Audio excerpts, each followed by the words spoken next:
Good evening, everybody, and welcome into the Rant Booth up here on the boardwalk in Ocean City, New Jersey at all campus. It's the Rant Booth live on A2D Radio on all the major platforms, Facebook, YouTube, Twitter, Twitch TV, Instagram. We're on it all, and it's Labor Day weekend up here on the boardwalk in Ocean City. Like I said, we're at all campus, 1028 Boardwalk. We're sitting here talking with the owner of all campus, John Coyle. What's up, John? What's up, Billy? How you doing today, John, man? thanks for having us on again. Yes. We're really digging the Saturday nights up here have been so much fun throughout the summer, and I'm happy to be continuing on into the fall because let's face it, what a weekend for sports, a full slate of college football throughout the Labor Day weekend. Yep. The Phillies are relevant. And NFL, Eagles are starting. And Eagles start. Yeah. NFL starts in earnest on Thursday night. Yep. I'm pumped, baby. Yeah, and you can't get any better weather out here either. I mean, you're out here, you can still be in shorts, but tonight you're going to be in the sweatpants, the sweatshirts. It's going to be perfect weather out on the boardwalk tonight. There's something to say for hot days and cool nights. Yeah, it's and the best. And you know it's fall when you get that. You know it's football season. Football season. And, of course, we're at all campus, John. You have the greatest selection of hats, Yep. Pro, college, NBA, NHL, Major League Baseball, and, of course, the NFL. You got some great hats. Yeah, we have every college that you guys can imagine up here.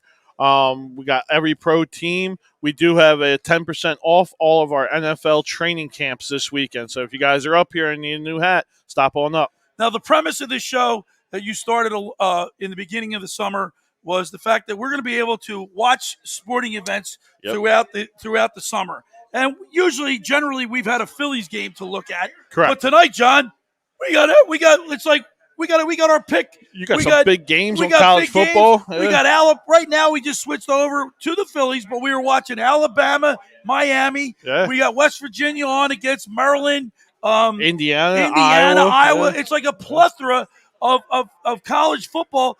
You know, back in the day when I was younger, you'd have one or two games on. Right. Now all the big games are at the end of the season in the schedule. Well, you know what? And I got to tell you, there's a big game tonight. Georgia-Clemson. Huge game tonight. I've been to a Georgia-Clemson game. And I am telling you, there is nothing like football in the SEC in Athens, Georgia. If you haven't been to a Georgia-Clemson, a Georgia-Auburn, a Georgia-Alabama, if you're a sports fan, you need to put it on your bucket list because there is nothing like it. And, John, I told you, and I'm going to tell our A2D family, that the first game I saw when I was in college, I went on a road trip from North Carolina to Athens, about a 6-hour drive.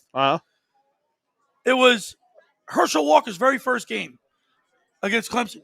Georgia. Very first kickoff as a freshman, he returned it 102 yards to the house.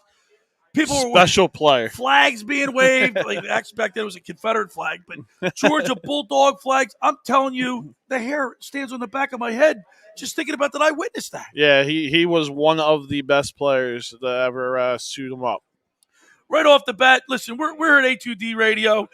We love doing this. We always have a poll question. Yes. And we always have the people can message us. Right off the bat, Mara McCabe, yo, fellas, what's happening? What's up, Mara? Frank Vespi checks in. Evening, guys. Hope you guys enjoy a busy Labor Day weekend. Jake Koch is in there. What's up, fellas? What's up, Jake? We're already getting great people. I mean, people are tuning in. Let's go. We got a big announcement coming up. That's what everyone's here for. That's what everyone's waiting. Coming soon, boys. Coming soon. So the poll question that we do every Rant Booth Saturday. Yep. This one I like. This one's a little different. This is not so much sports related as it is. In a way, it is. The poll question is: Las Vegas is the best. It's actually a question you either agree or disagree. Correct. All right. It's a statement. It is a statement. So do you either agree to or disagree with this? Because that's the premise of A2D. Agree to disagree. Yep. Vegas is the best place to have a destination fantasy football draft. I'm going to go one better. Vegas is the best place to visit anytime for any sport. Yes, yeah. It is definitely the sports mecca. If you want to go out there gambling-wise, watching-wise, I mean, you go out to a sports book out there, and you got every single game on the TV. You're not missing a thing. It is so much more different than the East Coast. Oh, my gosh. The sports, I mean, I used to go to Vegas all the time with my crew, and we would spend a lot of time in the sports book. Yeah. A lot of time just everywhere. But you'd go out, you come in, you check on your games, either trashing them or cashing them. Yeah, it's the best place to watch a game. You don't miss anything with all the big TVs they got up all around, and it's like a panoramic view. You see everything. It's awesome. So with the poll question, John, you got some big news. We do have some big news, guys. A2D, All Campus, and the Westgate Casino and Sportsbook are going into a little bit of a agreement. Business adventure that we are going to be hosting our A2D fantasy football draft out in Las Vegas next year. The dates are August 26th, 27th, and 28th of 2022. All right, it's a Friday, Saturday, Sunday, guys. The price is going to be $700 a person. That is going to get you airfare. Wow. Room and board. Wow. That'll get you into the fantasy football draft. And that is also going to be catered by our sponsors, Ocean City Grilled Cheese Company. Wow, they're going to go out there. They're coming out to Vegas with us. There. They're going to be making the grilled cheeses for us. They're going to keep us all fresh and not so hungry out there. Fresh and fed. Yes, and it's going to be a fun time. We are taking 100 people. We are going to be asking for deposits starting next month. So we will go on a payment plan, guys. You don't have to pay the full $700 right away. There'll be a $200 increments, and then the last $300 will be paid a month before we fly out. That's a great deal, John. That's not a lot of money. Today's day and age, that's nothing. Are you kidding me? That's great. And to be at the top sports book in Vegas. All right, that's awesome. We got brother BKL Contreras. He says, "What's up, fellas? Keep a good work on the channel. Really like your shop worker, part of the team. Fab. What's up, brother? Man. But Brian Wilson checks in. Can you imagine What's up, Wilson? Laying in bed like Brian Wilson did? Yeah, there you go. For the Beach Boys. Yeah. But I'll tell you what, we got the beach, the sun, the sand. We're right here on the boardwalk in Ocean City, New Jersey at All Campus. 1028 Boardwalk. John, we're going to be here through the fall. Yeah, we're going to do another little fun thing coming up in October with the Madden League. That's going to be fun, and we're going to continue throughout the whole entire winter doing the ramp booth. Now, the premise of the ramp booth, once again, is people come up on the boardwalk. They come up, sit with me, rant with me for 10 minutes, get 10% off anything in the store, 10% off of anything in the store, 10 minutes with me, 10% off. Yep. And we've been averaging about 20 people a show. Yeah, we get a lot of numbers. We're probably going to get a little bit less today because we got a couple of special guests coming on. At 6:30 to help with the announcements of the Vegas stuff. But today only, if you come on the show, you get 20% off the NFL training camp hats. All right, the 10% from All Campus and the 10% from the ramp booth. And of course, be aware that you can like us on Facebook or sign up. Right? Yeah, guys. Subscribe. Yep, subscribe. Become a member of A2D, guys. There's so many benefits to it. You get the exclusive shows. You get the exclusive picks for Money Pot podcast. That'll make your money back right there. You get 20% off everything here at All Campus. You get your comments brought up right away when you make comments on any show, guys. So we're here up at the boardwalk. We're getting ready for Phillies baseball. Alabama is crushing Miami. How about the once proud Miami Hurricanes? They're now losing 41-3 to the Tide. It's ugly. But back in the 80s and the early 90s, man, Miami they were the Mecca. They was a Mecca. I mean, at one point they had more people in the NFL than any college in the country, and now it's that moniker belongs to Alabama. Yeah. Now, and I posed this question to you. Alabama, are they really that much better than a 14 seed, like the 14th ranked team? Is it that big of a gap? I think it is, and I'll tell you why. My nephew even asked me this on the way. Like, why is Alabama so good? You win one national championship, you draw people. You win two, and you win three, and then you're a dynasty, and now everybody wants to come to Alabama. That's true. Because if you want to be if you want to make it to the NFL, if you want to sign endorsements now, these kids can sign endorsements. You want to be the big ones. You want to go to where you're going to make the most money. It's about dollars and cents, and I don't begrudge students for making money. But they gotta. This could get out of hand real quick. I agree with you. I think it's going to lead to a bad locker room dynamic, mainly because you're gonna have your top tier players, and then you're gonna have everybody else. Correct. Yeah, and it's gonna have prima donnas in the NFL. You can have prima donnas because, frankly, that's what you are. That's what you are. I agree. Obviously you have the low tier players, but then you have you're multimillionaires. Right. Yeah. In college, I feel like that dynamic's going to be a little bit different. Pro, you're expected to make money. That's what you're there for. It's a business. College, it's turning more into a business as we get along. Remember, but right now, it's about the kids in school. Well, most of the student athletes are getting educations for free. Right. And that's the payoff. Yes. And now that you're getting paid real money, I don't know if it's going to hold a lot of weight in the locker room with the guys that are fighting for a roster spot. But we'll see how it works out. As we watch the Phillies game, we're broadcasting live here at All Campus on the boardwalk in Ocean City, New Jersey. It's the Rant Booth. We're on A2D Radio on all the major platforms: Twitter, Twitch TV, Facebook, YouTube, Instagram. Rant with me for a few minutes. You get 10% off everything in the store. Yep. All hats, anything, cornhole, you name it. Yeah, we got the cups, we got the hats, we got the shirts, the cornhole boards. Anything you guys want, it's 10% off up here. You come up and chat with us just for 10 minutes. Guys, come on, get on for 10 minutes, and you get 10% off everything. By the way, Greg just chimes in. He says, "What's up, fellas?" And he goes, "Vegas is the best destination for just about anything." No doubt. No doubt. In the sporting world, Vegas is where you want to be. So the Phillies game just got underway. It's Ranger Suarez tonight, who's 6-4 with a 1.48 ERA against Taylor Rogers. He's 7-6 with a He's a big lefty. 2.45. Yeah, he's a big guy out there too on the left hand side. This is the first time I'm seeing him, so I'm kind of excited to see him. Prior to last night's game, the Philadelphia Phillies, and by the way, we're talking baseball. All September 4th, which we have not done in a decade. Baseball. The Phillies lose last night, stopped their 7-game winning streak. Right. The Braves lose to Colorado last night, so we don't lose any ground. No. And you know what? We're right where we want to be. Today I had Milt Thompson on my show, The Locker with Billy Schwein on 97.3 ESPN. Yep. And I said, Milt, what was it like playing meaningful baseball in September? He said, there's nothing like it. No, I'm sure there isn't. And we have experienced it in the mid and late 2000s, but for a decade now, we've been already out of it. We've been sitting on the couch and getting ready for golf at this time. I said earlier in my show, and I'll say it again today because it's worth repeating. I get excited for Phillies baseball right now. I mean, I made dinner last night. I couldn't wait to get the game on. Have dinner watching the game. Watch the game. Couldn't wait to have. And then you lead off. You see Freddie Galvis hit a home run. And I'm thinking, this is great. Yeah. Wasn't meant to be because Kyle Gibson comes out. He was up until last night. He was 10-5 with a nice ERA of I think it was north of 2.7. Right. But I think it's like 2.9 or something like that. And then he gives up 8 runs. And you can't listen, guys. We're not going to win them all. I know on Twitter and Facebook and everything, everyone's getting all up in arms. We lost to the Marlins. We lost to the Marlins, guys. Can't win every game, all right? And that's just the notion of it. But we need to win the series. We keep winning series, we'll be okay. And if you look at their schedule coming up, it's you got Milwaukee here in a little bit.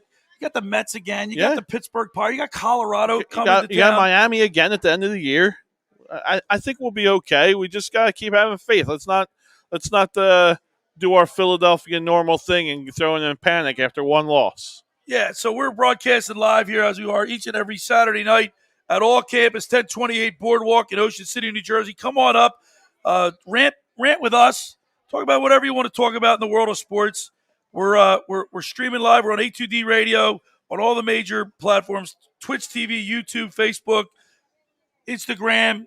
Yeah, you name it, we're on it. Come on up, talk sports with us. Yeah, it's the best chance that you guys are going to have to get out and talk Philadelphia sports if you're down here, especially if you're not from the area. Right? If you're from a different area, you don't really get to talk too much Philly sports. This is the perfect chance to do it. If you're on the boardwalk, stop on up, grab 10 minutes, get 10% off your Philadelphia gear when you go back home. Now, one thing about the Philadelphia Phillies is we all know that this team is average to a little bit above average. Right. Yeah. Right. Yeah. But there's something to say about baseball in September because they do have a good – I mean, if you look on paper, if you look at the pitching staff of Aaron Nola, Kyle Gibson, and Zach Wheeler, right, they're 3 studs. They could really look. I'm not calling Gibson a stud, but I mean he's not bad. He's a stud. He's not. He's a great number 3. I'll tell you that. Right. Well, guess what? If if this was opening day for me right now, it would be Wheeler, Gibson, and Nola. 1, Really? 2, 3. Yeah. Okay. Nola hasn't done anything for me. All right, he hasn't done anything. I hear you. I mean, when Nola's on, Nola's on. By the way, do you know Aaron Nola when he's given up 11 home runs with 2 strikes? Yeah. It's the most in the league. Yeah. He's also given up 13 home runs with 2 outs. Listen, you make bad pitches, you make bad pitches. Number one, he's number 1 in both of those categories. But again, I'm a big Nola fan. When Nola is on, Nola is one of the best in the league. All right, and we're going to be able to talk baseball throughout the show. Right. It's not like we have ADD, but we like to jump around because, we have we're the game all over on. the place. We're going to be all over the place. Yep. But, John, you and I have not agreed on this subject, and I want to touch on it. We don't agree on much. We don't agree on much, but I've got to talk to you about Ben Simmons. Your boy, Ben Simmons. Did you watch the highlight reel? He's an absolute disgrace. And you know what? Disgrace? Come on. Let me tell you this. If I was the Sixers brass, and by the way, I'm starting to worry about them too. I'm starting to worry about Daryl Morey. I'm starting to worry about Josh. Here we go. Josh, who the owner? I don't know who you're talking about. The owner. I don't know. Josh Brand? No, not Brand. He's general manager. Yeah. Jesus. I can't Senior remember. moment. Somebody help. Who's the owner? Josh. Who's the owner of the Sixers? Harris. Josh Harris. Yeah. Thank you, Steve. I'm starting to worry about him. He gives Embiid a max contract and he lays off 17 people. Well, I mean, are you kidding me? Listen, he's laid off people that have been there for 33 years. It's just we're making cuts to everyone. We're making cuts everywhere. Wait a second. It just doesn't look the optics. The optics don't look good. Good. I hear you. In other words, they signed Joel Embiid, but give 17 people the pink slip. What do you want? You want to let go Joel? But come on. It's just. I mean, it just doesn't look. He doesn't have to. He just bought a huge mansion in Florida. I get it. He needs to do that. I'm more worried about on court than I am off court. Off court is not. That's not my decision. So let's talk about on court with Ben Simmons because this is an absolute disgrace. If I were the Sixers brass, if I was the ownership, right, I'm not giving Ben Simmons away for nothing. No, you cannot do that. And so if that means we're keeping Ben Simmons and he doesn't report to camp, if he wants to sit home and lose money, then that's his choice. I'd rather have that little baby sit and sulk and cry because I'm just done with him. I'm done with it. Okay, all right. I listen. I'm not. I am a Ben Simmons guy. By the way, Deshaun just agrees with me. What does he say? He says, I would bench Ben Simmons, period, and he would sit until I get the team he needs for him. Listen, all we're asking him to do is shoot the ball. I hear you. And Charles Barkley made the big comment this week. Yes. Yeah. And listen, he's not wrong. Charles Barkley, most everyone, you're not wrong. So how can you still be a Ben Simmons fan after all of this? Because the talent's there, and listen, I don't care about the talent every anymore. team is calling about him. All right, if he was a problem, if he was a headache, if he wasn't as good as everyone thinks, no one would call and ask about him. So every team wants him. But John, how do you know this? You hear the rumors. That's right. You hear all the rumors and speculations. They're calling because they see a dumpster fire. Well, you're believing the rumor of him not coming to camp and him and Joel fighting. Well, and we've heard that, right? We've seen Joel Embiid tweet this week that they're fine, and then you kind of read into between the lines of what he's saying. It doesn't seem like they're fine. They're not fine. Something's not right. I don't like. I'll tell you what. This age of Twitter. Yes. Instagram. These guys, if I were the Sixers, like they want to mandate a vaccine, how about mandating them get off of Twitter? Yeah. Put your thumbs on the basketball, get it off the phone. Like how some organizations, that's a Canadian, I got a hockey player over there. The organizations say, hey, you gotta cut no hair, facial hair, or no long hair. Well, it's the Yankees, how about no tweeting? Yeah. I am all for that. I wish it was. Or if they're gonna do it, let's not do it. Let's not them do it. Hire your PR people to do that. Let your PR people take care of that, and you guys just stick to playing the game. So when you get people in the organization getting laid off, when you see people struggling financially to make ends meet, when people have to pay exorbitant amount of money to see these spoiled, rotten players play their game, and then you see Ben Simmons act the way he acts because he's not happy. Because listen, every action gets a reaction. Right. Right. So he stunk. He got booed. He got booed. He wants to leave. It's a cycle. It's a big cycle. But it's not that. To me, it's not about him being bad and getting booed. All right, that is all justified, understandably so. But the comments that Doc made and Joel made after the game and threw him under the bus. If that's my teammate, I want out too. Oh, my! I want out too. If my teammate's going to throw me under the bus, goodbye. John, goodbye. Settle like men. Drop the gloves. Do something. Don't sit there and whine on Twitter about what people said. And that makes for a great locker room too. And by the way, you want to hear? So let's get back to Milt Thompson.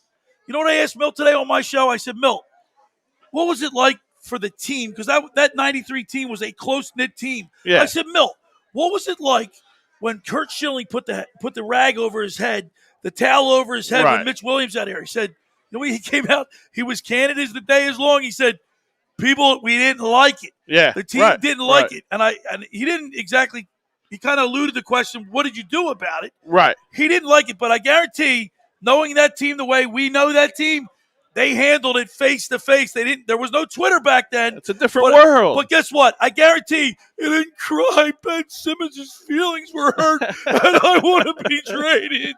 Listen, cut me a break, dude. I hear you, but you got to move into this century. You got to move into the way the world is now. Even our boy Tommy Arnone's checking in. Hey, what's he up, says Tommy? Ben's soft. I agree with you. He's softer than the other side of my pillow. I agree with you. Ben is soft, all right?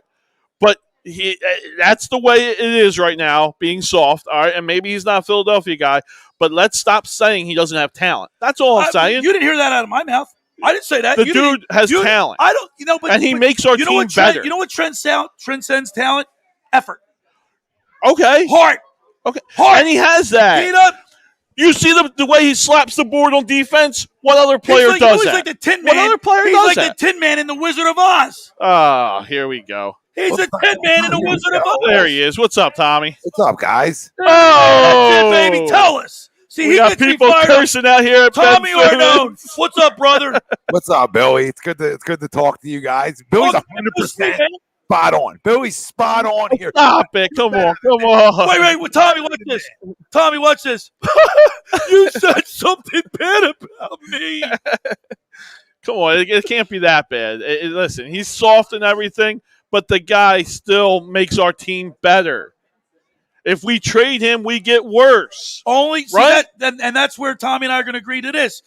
You're not just going to give him away for the sake of giving away. You got to get something in return for his talent. You're not getting him back. You're not getting an even trade back. Then you let him sit on the bench. Right, Tommy? Yeah, or let him hold out. He likes his cars. He likes his expensive things. So make him hold out then, because he wants to. His agent, Clutch Sports wants to come out and say, he's willing to hold out if he's not traded. Okay. Right. Then put pressure on him, because I don't know many NBA guys, and I've been watching NBA for a long time, that hold out. I watch in other sports happen. It never happens in the NBA for some reason, right? That's a lot of money to lose. A lot of money to lose when you have, when your lifestyle is high end, right? A little bougie. Okay, a little bougie. It's hard to lose $40 million a year. Hey, Tommy, I don't know. I haven't really been paying attention to his social life on Twitter and stuff like that, because I could care less. But I don't know if any of our listeners or followers, or maybe you could shed some light for me. Does he have a posse? Does he have, remember Allen Iverson was known to have his posse? I'm sure they have a certain amount of people, but is it known? Is it out there? Is it known? Just a couple kangaroos. Okay. Little shrimp on the bar bag. That's all he's got. I've never seen him. Family, I think that's it. Yeah, I've never seen him. I've never seen him post with a group of people. And anybody that's ever met him out, Billy, at the casino or different places. When I met Alan at the casino, Alan was very personable, right? Alan would talk to you, and then he started losing money and wasn't talking as much.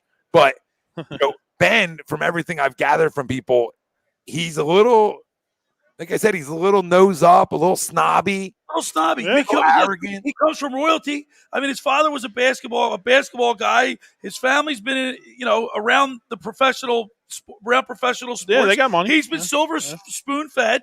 So yeah, he probably walks around with his nose up in the air. I don't think there's anything wrong with that. I mean, I don't think there's anything wrong with that. I love John. But what is? I don't get what's he Ben Simmons like the Tin Man in the Wizard of Oz. There's nothing wrong with it. He didn't shoot for 5 fourth quarters. He didn't shoot for 5 fourth quarters. There's a lot wrong with Bougie. I agree with that. I'm still not trading him just because of that. No, and me and Billy aren't either, from what I've gathered. We're just saying we're not. We're just saying you're going to deflect this on the fans like we did something wrong here. No. We cheer when you made a free throw. When you made a free throw, there's middle schoolers that are going 90% from the line. So I don't want to hear that. We cheered for you for a 3-pointer, a standing ovation against the Chinese national team. Are we okay? Do we ask you to? All my friends, we've always talked about this. I know you guys are going to agree with this. You could turn an NBA game on in the last 6 minutes, and you find out who the stars are. Right? That's exactly right. Yes. When I turned the game on with him, granted, top-notch defender, one of the best on-ball defenders in the National Basketball Association. Okay, right. So is Kawhi. Right. You can still have an offensive game. There's times I don't know if he's playing. That's not good. I hear you. And you're right. You can't be so slow. Like, and by the way, Noah Eaton just chimed in. Ben Simmons had his ass wiped from birth. Most of us do, but he continued it. Look, in Philadelphia, Tommy, you know this. John does. He knows it too as well. But sometimes he says things that just leave me like flabbergasted. What's Philadelphia? What's the Philadelphia sports fan want? Hustle, heart, energy. He doesn't do that, though. You don't see it. What do you mean? Do you see it, Tommy? You play defense. That's all heart. That's all hustle. That's what he does. Is it when you're that much of a specimen, though? I listen. Yeah, I mean, he's a 7-footer that does what he does. Yeah, that takes dedication. That takes heart. And listen, you know why we're all heated like this, and this is such a hot topic. It's because we've been sold a bill of goods that you swallowed, the pill that you swallowed from day one, that this guy's a generational player, that this guy is the second coming to Magic, or Michael Jordan or Wilt Chamberlain, all like a. The other thing is, guys, I think everyone's just forgetting the guy does average 15, 16 points in the game. Like, it's not like he is, like you said, missing. Yes, he goes missing in big moments. I get that. All right? But so do other players. All right? Paul George, missing in big moments. Right? Oh, we shouldn't compare him to those guys, though. John, we were sold LeBron James, essentially, air quote. Right. Generational. Not one time or one season have I seen generational. I've seen a lot of things. Joel Embiid does stuff that you say, "Ooh, he's generational."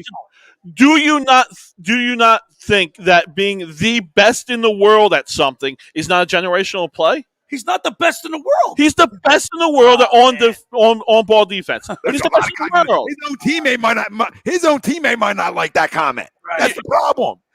Well, until Thibault can't foul out in one quarter, if he plays a whole quarter, he doesn't. He's not that good. Here's the thing about the NBA and playing every single night or every other night. You have to play every other night. And he might get his triple-doubles during the regular season, but when the playoffs roll around, we've seen what happens the last 3 years. All right. Well, and unfortunately, Tommy and John, we all saw it. That non-dunk, the dish to Thibault, that was will be straw. Like that's for who for what. Well, we got our guy Dave coming on. All right. All right. So we're gonna bring him on, and we're gonna talk about our Vegas trip. All right. And hey, welcome, Dave. Hey, Dave, welcome to the Rant Booth here on A2D Radio. We're up on the boardwalk here in Ocean City, New Jersey, at all campus. We've been doing it all summer long, Dave. John Coyle, Tommy Arnone from A2D Radio, Billy Schweim here. How's it going, man? Man, guys, great. I'm happy to be here. I met John on the boardwalk right there at the store. I'm wearing one of the hats that I got there. Representing a little bit. Are you guys talking about basketball right now? What did I want about here, Billy? Listen, Dave, this is such a hot topic in this area, in South Jersey, Philadelphia, the Delaware Valley, that it's driving Philadelphia fans crazy. And you know what the funny part about this thing is, Dave? We got the Phillies playing meaningful baseball here in September. On September 4th, we got college football, and the Eagles start next Sunday. And look at us. Still complaining about Ben. Can't help you guys. I mean, seriously, cannot help you guys. I'm trying my best, but like you buried the lead. The Phillies are playing meaningful baseball in September. Yes. Like that is priority number one. Yes. Because the Eagles aren't probably going to be playing meaningful football by Halloween. I mean, let's keep it real. That's probably going to be the case. So I couldn't disagree with you more, Dave. You think it'll be meaningful? I think we're gonna have. Look, I've got the Eagles. We made our predictions. I have the Eagles going 8-9. I made our predictions today, 8-9, Yeah. and I have the Cowboys winning the division by maybe like a 9-8 record, maybe a 10. But it's all it's all conditional among their health, because none of these teams have had the propensity to stay healthy. That's true. This is the strangest division in football. It was last year. It's going to be this year. Teams don't repeat. We know this. The NFC hasn't had a repeat winner since 2004. Making the odds on it, when you look at it, I mean, nobody knows. That's one of my lines. Nobody knows Squadouche. I mean, it really applies to this division. Yeah. The Eagles, I guess, could win it. I don't want to poo-poo it now, but I mean, the Phillies, guys, that's the story. Well, Dave, you know what? Dave, nice to meet you. First time meeting you. But the Phillies are the main story, because you're talking about 9 years without a postseason in a top 5 market in baseball, where you can spend whatever you want to spend to make up for your mistakes year in and year out. They didn't want to do it. They talked about stupid money. They were halfway in my opinion. And what I mean by that is stupid money means you sign Harper and Machado through that offseason. They couldn't even get a deal done with Machado, who was Quintac and McPhail's guy in Baltimore. So a lot of problems there. So they are the main topic at hand, because it's a Marlins team that's owned them in September the last 2 seasons, and they got to change that, and they got to change the start in the night. But the thing about the Eagles, you guys are going to laugh and please laugh away. For some unknown reason, I got this team winning 10 or 11 games. Oh boy! What? Oh boy! What? Come on. Are you nuts? You gotta be Tommy. Seriously, I don't. What are you? How are they gonna win 11 games? I want to tell you guys real quick. 3 months ago, I was out. I was talking 3 wins, maybe 4, and I don't give Howie a lot of credit, but I thought defensively he went out and signed 4 veterans on 1-year deals that really were key pieces and holes that we need to fill. Anthony Harris, right? Eric Wilson, Nelson, and Ryan Kerrigan. All guys on 1-year deals. And we know the NFL, 1-year deal, guys, you get the most out of. So I'm looking at it, and I'm saying this all based on health. I look at our defensive front that was second in the National Football League in sacks last year when they were always playing from behind, right? I look at them coming back and say, that's a really good group. My offensive line, the elephant in the room, can they stay healthy? I don't know. But if I'm basing it off of health, that's a top 5 offensive line in football, right? It probably is, or close, maybe top 10, but it's a really good offensive line. Devontae Smith is just waiting to wear a gold jacket when it's all said and done. So you finally addressed the main problem on your offense outside of quarterback issues is going to get number 1 wide receiver. I look at Zach Ertz coming back. I didn't think he was going to be back. Nobody did. That's a big-time weapon. They're better than people think they are. And the only reason I have 10, 11 wins, guys, and I'll leave it at this, it's the worst division in football. If they play with Baltimore and Pittsburgh, etc., and Cleveland, I'm saying they might win 3 games. Just because of the division, the matchups, and like you guys said earlier, teams don't go back-to-back in the NFC. So, and listen, it's the season. It's just the season. I'm drinking the Kool-Aid. What do you guys want me to tell you? Hey, we're up here at All Campus on the Boardwalk in Ocean City, New Jersey. We're on A2D Radio, Facebook, YouTube, Twitter, Twitch TV, all the major platforms. We have the rant booth each and every Saturday. And Dave, I'm telling you, man, the people are walking on the boardwalk. We got people checking it out. Right now, Ranger Suarez is in a little bit of a jam. He's got 2 outs in the bottom of the first with a first and third on. So if Ranger can get out of this, he's been pitching really well, albeit I know he's been out of the bullpen this year.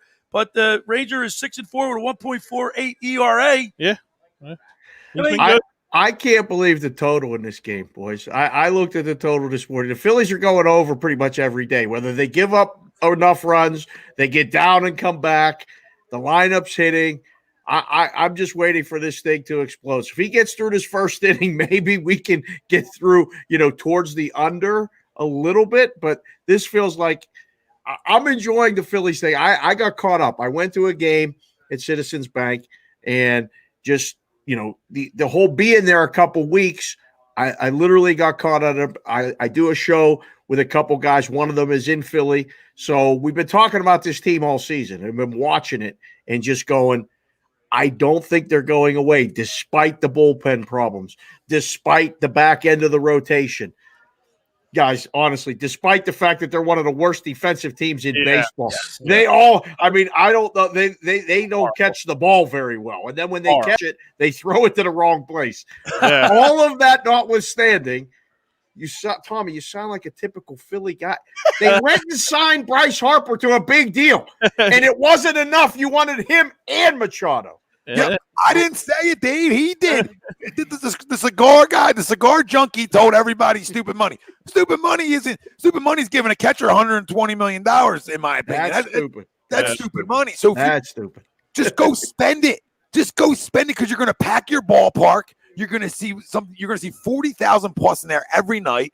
If you're winning games, but you're 100% right. They don't do any of the little things right, but they're somehow still in it. And credit to them. I mean, I think they're going to win this division, so I'm excited for it.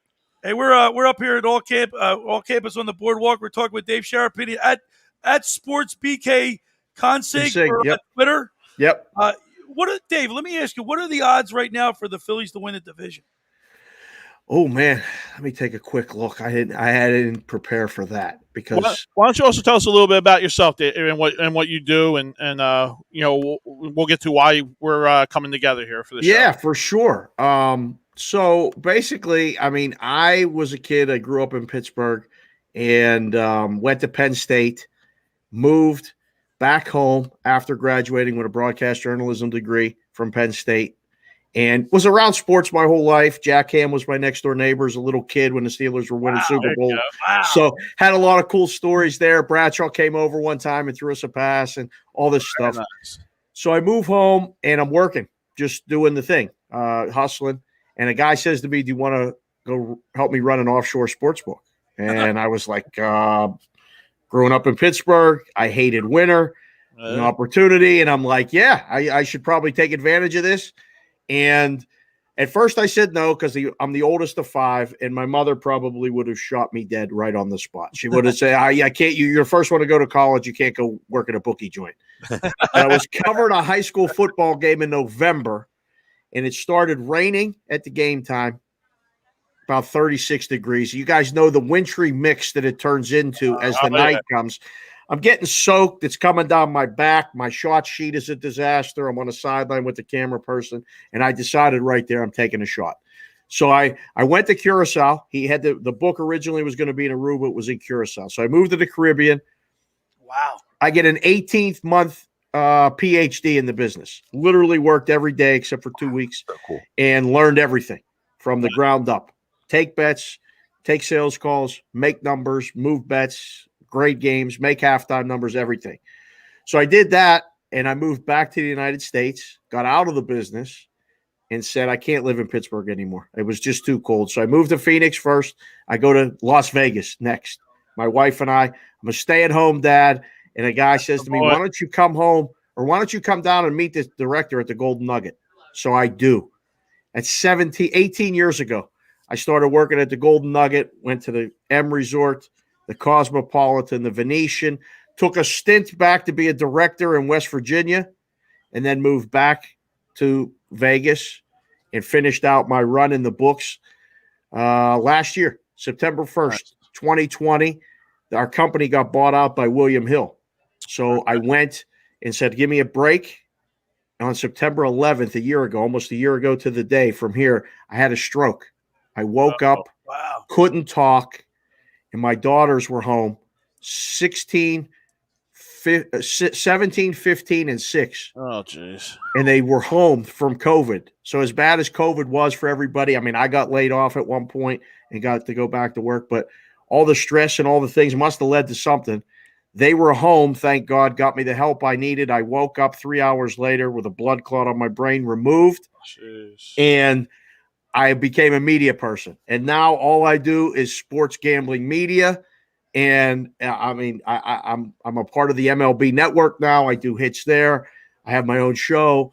I do stuff like this, and we're just growing and doing more. I write columns and stuff now. So sometimes it takes years and, a pandemic, a layoff, a stroke, all these things to find, where you're supposed to be in life. And it's been nothing but positive since. So It's just amazing, absolutely amazing. You know what they say, Dave? If you love what you're doing, you never work a hard day in your life. And it's true. I mean, and for the longest time, I always have. I mean, 20 years in the books in Vegas, a couple years offshore. I mean, it was time at 26 that it found me, and then I found it. And I could try to get away from it, but just like The Godfather, that line, just when you think you're out, they pull you back in, and it kept me in. It's unbelievable. And now I get to do, with all the legalization and all this stuff, like I've been having these conversations for 25 years, and now I can have it on shows like this. I go on the MLB Network. I'm the gambling analyst. I get requests to do shows and write columns about stuff that I'm doing anyway. I wake up and look at the lines every day, and I talk about odds and games and things like that. So I'm a lifer, and that's not a bad thing. All right, Dave, give me a Pittsburgh story, and I'm gonna try to do you one better because I got a story for you, a Pittsburgh. Oh man, a Pittsburgh story. Yeah, with like a brush with Jack Ham was your neighbor. Yeah, something that you experienced that you'd like to share with us. Well, I can tell you this: one of the most famous owners in sports is Mark Cuban, and he's a Pittsburgh guy. And it turns out that Mark Cuban's first job was at my dad's store in downtown Pittsburgh. Oh, wow. So Cuban and my dad were like this. And my dad's been gone 8 years, but I mean, we were very close. And I never got to meet Mark when he was working for us. But upon, him buying the Dallas Mavericks, I was living in Phoenix. And I just shot him an email and said, hey, it's Dave, Elliot's son. You're coming to Phoenix, next week when the team comes. I'd love to meet up. He answers the email in 5 minutes and says, Dave, he says, I loved your dad. I can't wait to meet you. I'll leave you 2 tickets. I want to meet you before the game. We got a box. We hung out with Mark Cuban. I posted the picture on Twitter like a month ago. Somebody was putting something up, put up a picture with no context. Me and Cuban are hanging out like this, and it was awesome. And we spent the night. We ended up meeting up in Vegas a month later and hanging out. So very nice. That's couple Pittsburgh guys doing Pittsburgh things. Now, what do you got, Billy? All right. So a buddy of mine gets traded from the Philadelphia Flyers to the Pittsburgh Penguins. Rick Tocchet. Oh, I drive his car out. He says, Schweiner, he got traded. He had to get out there the next day. He says, here's my key. Go get this. Go get it and take my car out. Yeah. A couple days later, I drive his car with all his stuff in his car out. I get to the old igloo. Wait, was he wasn't married to Lynn yet, was he? No, he was not married to Lynn. Matter of fact, he met Lynn and I went to high school together. No way. I used to sit. Lynn used to. We lived on the beach in Ocean City at 31st Street for many years. And they lived on Gilbert Avenue. And so she wanted to come to the beach. There was no parking, so I let her park her car in our driveway in the backyard. Beautiful. We were her and I became chat buddies. We'd sit on the beach and talk. But I was there when he met her. It was an elongated bar. I can't remember the name of it. The Shady Side or no? The Saloon. The Saloon. Right, a narrow, elongated bar. And was there many nights? I saw Rick there many nights. It was like Pittsburgh Penguins night, and like all these girls would just show up just to meet a penguin. Oh yeah, right. Yeah. So a lot of fishermen out there. I drive Tocc's car out. Back in the day, had one of those console phones. Remember those big console phones? Oh, everybody had them. I don't know how much that stuff costs. So I'm driving his car and I'm calling everybody. About a month later, he calls me. He says, Schweiner, Jesus, what were you doing? He goes, because I was picking a call up like it was a regular landline. His bill was like $500. Thanks, Billy, for driving my car. You cost me a nickel on the phone. Well, one thing I'll never forget about Pittsburgh, that city is a great city. By the way, I'm an IC Light. I like my IC Light at Pamani Brothers. Oh, there you go. Those are two staples for sure. Right? Okay. Yeah, absolutely, yeah. No, I didn't even realize you're a hockey guy. I grew up playing hockey. I started when I was 4 years old. I shot in between periods at the Civic Arena, I don't know, 4 or 5 times as a little kid. With the Penguins about 4 times in practice. Yeah. Voluntary. One thing, talk about greatness, you guys. Tommy, we're talking about greatness because we were talking about he thinks Ben Simmons is great. Mario Lemieux. Yeah. Oh, the best player ever. The whole lived. time I was there, and I was there a lot because I worked for U.S. Airways, Dave. That was the hub. I used to fly to Pittsburgh like it was nothing. It was taking every day. Yeah. I would stay with Talk. All the times that I was at practice, never once did I ever see Mario Lemieux on the ice. He was getting massages, therapy. He'd still go out there and drop 4 on you and get 4 assists, 8 points a night. Billy, if they would have had a protector for him like Gretzky had Semenko. Well, that's why they got Talk. Correct. Yep. And well, that's why they got Talk. They had to have somebody, skating to make sure that he tried not to get touched. But he was the greatest hockey player of all time. I'll go to the war with that one. I mean, if he would have been healthy, he would have broken all those records. It was unbelievable. But it was fascinating to see the greatness of him up close and personal. Oh, and amazing. Yeah, I had season tickets for a lot of years. My dad was very lucky to put me and my brothers. I saw every game from the year before Lemieux got there until like 1996. So I grew up with that team and go into the games. Then I got to cover the games and go to practice. Like you said, I was at that rink every day. They're like, Dave, what do you want to do? I'm like, I want to go watch the Penguins practice. Every day. Like, you want to cover a press conference? No. Do you want to go to training camp? No. I have to go to the Pirate games. They were good back then, 90, 91, 92 with Bonds, Bonilla, and Van Slyke and those teams.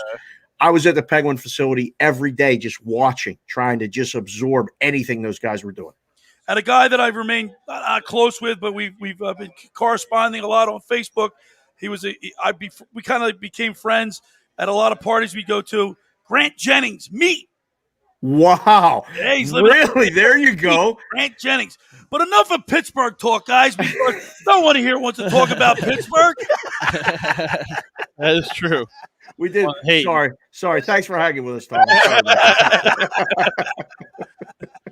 Let's get back. Hey, by the way, let's read a couple messages here.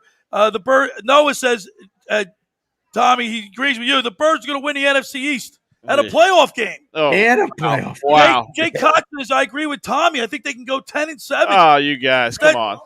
About that. Romo says it. Come on, guys. So I have the Eagles. I did it on my show today on 97.3 ESPN, The Locker Room with Billy Schwein every Saturday and Sunday. I said we did a review of the NFC East today, and I have the Eagles going 8-9. That could fluctuate one game or one way. I go through it. It could be. It looks like to me 6, 7, or 8. To me, like it could. The bottom can be 6 if things go bad. They get hurt. It looks like 6. I mean, could they go 9 and 8? Maybe.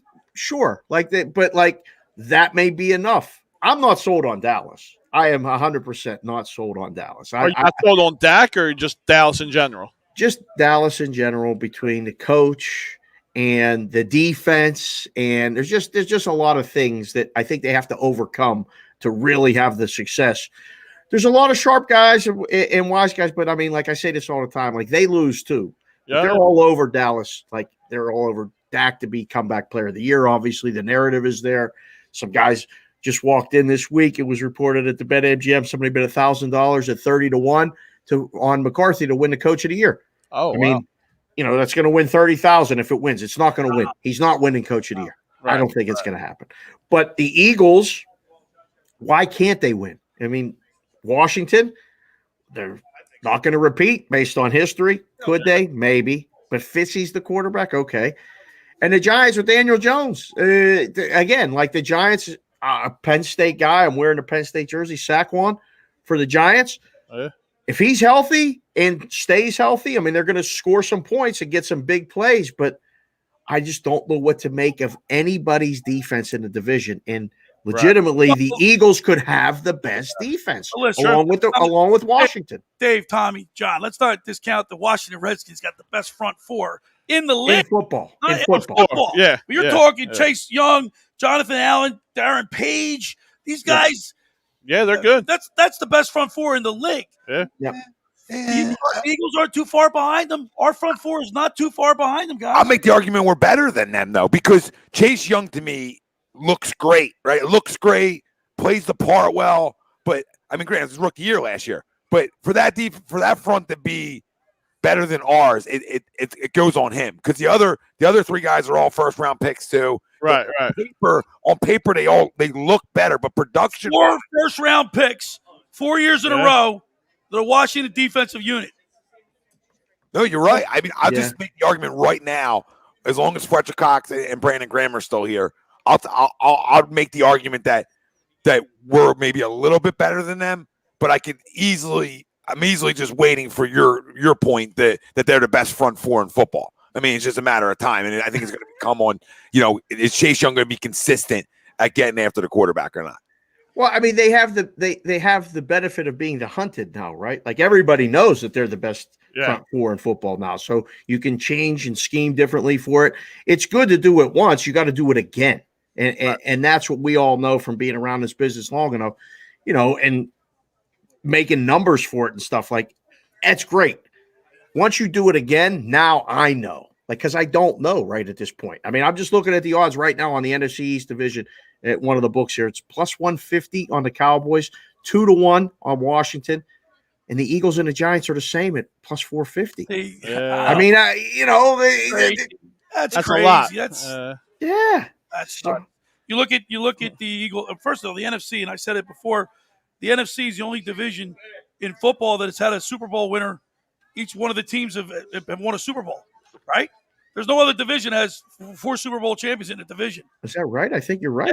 Yeah, that's it. This division, every the Giants have won what, 4, 3? 3. Yeah. Cowboys they're the only division as every team has won a Super Bowl.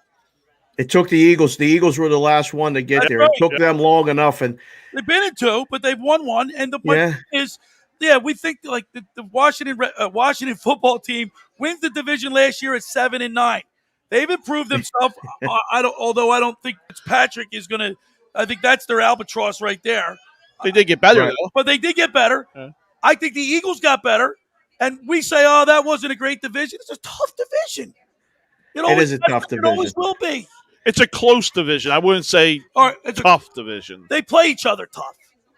Oh, they play each other tough, and they have a hard schedule otherwise, too, right? I mean, it's not like outside the division this year's not easy. So I think the winning percentage for the Eagles schedule for their opposing team is 4.75. Oh, it's under 500. Okay. Yeah, I think that's because we were so low. We get the low teams. Right. Yeah, we get the last place schedule. Zach, I'm just going off of facts. Zach, I'm just telling you facts. I mean, they're second in the NFC, second in football in sacks last year. We know they stopped the run well as a group. They always have this front.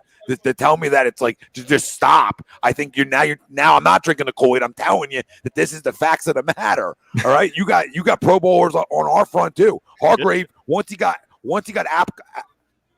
comfortable in the 4-3 from going to the 3-4, he really stepped on the gas at the end of the last year.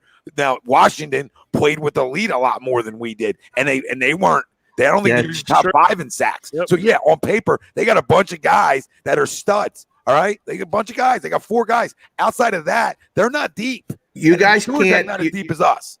Tommy, you got to totally discount, in my opinion. And I think I'm not alone. Like with my buddies, that we still do the numbers and stuff. Like you got to discount the Eagles' offense from last year.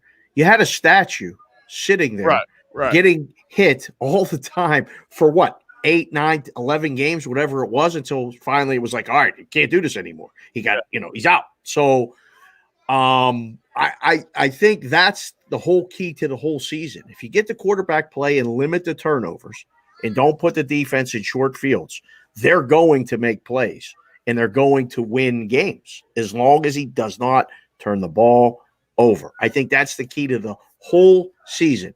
Keep him upright, keep him sliding, not taking big shots, and then don't turn the ball over, because we got some pretty good horses on defense. Like, we're coming. And you, like you said, you added the pieces. I think it's there. I mean, he's got a weapon now, to throw to. Ertz is going to come back and be the safety blanket that every young quarterback needs. There's a lot of good things happening on the offensive side of the ball. Just don't mess it up. Another thing, by the way, the mantra here, Dave, on A2D radio is no notes.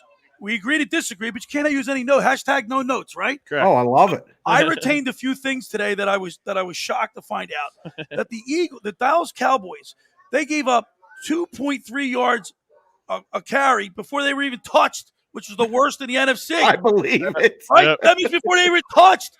Wow. Brandon Brooks graded the highest out of any offensive lineman prior to him getting hurt last year. The Eagles had 14 offensive line combinations, Dave. Wow. 14 different offensive line combinations. First team in NFL history to have that. First team. That's a miracle that he stayed healthy as long as he did with that. I mean, you had to introduce yourself to the guys before the game at that point. Hey, how you doing? Where are you playing? I'm playing right guard today. Okay, cool. Just watch my backside. Like, that's unbelievable. And I love this no notes thing. I got no notes either. I mean, this is what we do. That's how I do that every day. That's perfect. Tommy said he's going to hire me. Dave's going to hire me to do this, but you can't use any notes. I said, what do you mean no notes? No notes. I'm a radio guy. We got a break. I'm looking at stuff. The Phillies, by the way, 3.5 to 1 right now to win the division. Plus 350. So, you know, depending on how they finish this weekend series and how the Braves do in Colorado, you might see that come down. I mean, that thing's being adjusted every day. Here come the Mets. The Mets finally, you know, they put the thumbs down and had to apologize, and all they do is win now. They're in a soft part of the schedule. This NL East is like the NFC East. It's the same kind of thing. It's all over the place, and a team maybe 500 that wins it. Boy, and how about the New York Mets guys? Not that I'm playing the violin for them. But they're getting booed. The players go on a mutiny towards the fans. The owner gets involved. And then last but not least, their acting general manager gets busted for DUI. And you know what? With that team, I drive me to drink too. That city, that's going to be hard. Oh, my gosh. The fans booing you? The Mets spent 114 days in first place. The Phillies and the Braves have only spent, I think, 24 and 20-some days in first place. Right.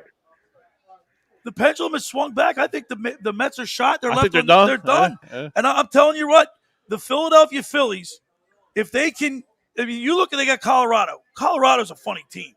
Yeah. They're the best home team in baseball. They go on the road. Braves. They can't win. They got the second worst. They got the second worst record on the road in baseball, and the second best record at home in baseball. Complete Jekyll and Hyde. It's incredible. And now, you know, those trips, if they got to go one more time out there, that could be the difference. I mean, we're running out of games. I just want to see the Phillies. This little run has been great. And you know, don't lose games like because of errors or because of bullpen. If the other team beats you, that's baseball. Right. But when they give away outs or they come in with a 4-2 lead and then bullpen hit 3-run bomb, we lose 5-4. You know, it's just so hard to watch. Those are the ones that hurt. And Hoskins being out, I mean, that's not helping things either. That's another injury that we talk about staying healthy to overcome. It doesn't help things. It would be all right if he was in that lineup. Right. We're broadcasting live here at All Campus on the Boardwalk in Ocean City, 1028 Boardwalk. It's Labor Day weekend. We're having a lot of fun. Come on up here in the rant booth. We do it each and every Saturday up here on the Boardwalk. We're powered by A2D Radio. Agree to disagree. Yes. Which is what Dave, which is what John and I do. We don't agree on anything. But hey, man, that makes for a good show. Good show. We come up here, you rant with us, you get 10 minutes with me here on the radio. On A2D, you get 10% off any hat here in the store. That's a great deal. How do you not take advantage of that? Even if you don't disagree with you, Billy, you got to come on and do it just for the 10%. Yeah. Now, let's talk about Bryce Harper because Tommy alluded to it a little bit. Bryce Harper's had to make an unbelievable August. I mean, this team, this Philadelphia Phillies team starts the month of August 8-0. Then they go a little lull. It's like the roller coaster. We get the roller coaster back here in Playland. He goes on a little lull. The Rays, we have a problem with San Diego, right? And then they win 6 in a row until they lose the first game last night. So, you know, with the schedule being the way it is, anything. I mean, we could pull this off. Second schedule in baseball, right, Tommy? Yeah, he had to be top 5 in MVP conversations for this team to win the division, right? Like, and it's not a one-man show in baseball ever, but he has to be in that conversation year in and year out if we want to, because we knew there were still holes here. So knowing that coming into the year, I think that's what if he lived up to his potential and was healthy and was able to be in the conversation like he is, even though he's not going to win it, they can be right there. And that's where we're at. He was 50-1 to win the NL MVP a month ago. Yep. 55-0. Right now he's 10. He's 10. Yeah, because of the run that he's on, and then you can do so much as an individual hitter in a lineup, but when the other guys right in your part of your lineup are hitting, and you start to get fastballs because they're on or they're pressing, not stealing bases anymore in baseball. Nobody does that, but just putting pressure on the pitcher or having to have him pitch out of the stretch, you're going to get better pitches to hit, and he's been bashing them. So I don't know. I mean, if the Phillies can win the division, I don't know if it's enough to overcome all the Tatis hype and everything to win the MVP, but he's in the conversation now. I mean, there's a lot of people that I respect that bet him that, brought that. You had to bring the number down as the book, because if the Phillies win it, he's top 3 just for number of votes. Yeah. Has to be. Absolutely. So we brought you on for our announcement of our Vegas trip, and I want to talk a little bit about that before you get out of here. You were my contact out there and set me up with the Westgate Hotel and Casino, and we did come to terms with setting up our fantasy football draft that we're going to have out there August 26th, 27th, and 28th of 2022. And I just want to say thank you for that. And I want to give our family out here the details on all that stuff. And I want you to just talk a little bit about the Westgate Casino and what they offer and everything.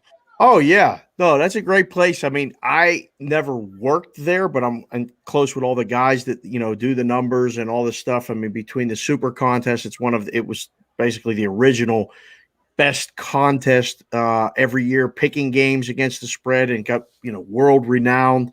Circa Resort has kind of up, the game a little bit there. But between the book itself, it's one of the best places in the entire world to go hang out and watch a game. Yes, it is. And all of the amenities at the book, including at the hotel, are really second to none. And I mean, it stood the test of time. It was the original Las Vegas Hilton. I mean, Elvis Presley performed there.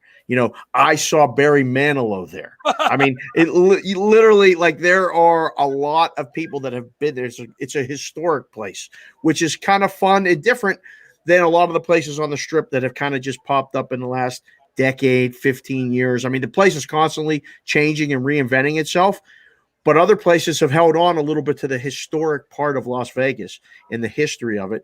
I mean, certain things have had to change. Ballparks, just like in sports, they get redone, but you still, Fenway Park is still Fenway Park because of the history.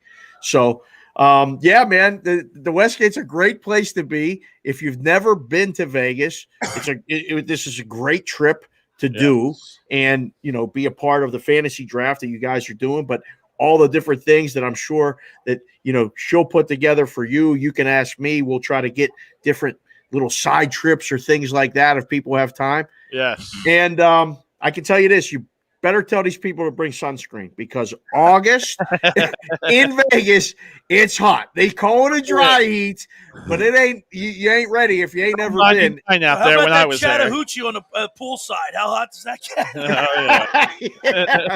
get? You better lather up, bring some shades, a lot of hats from the joint. Make sure, because you're going to be hot and sweat. You can't burn your head.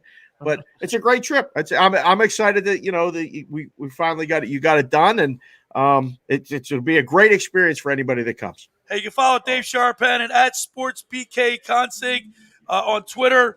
I'm telling you, I can just feel, Dave. You just have you let it flow, man, and you got the Phillies hat on. We're represented.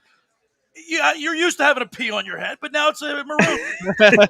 Listen, in Pittsburgh, we had to put the stuff away by Memorial Day. I mean, seriously.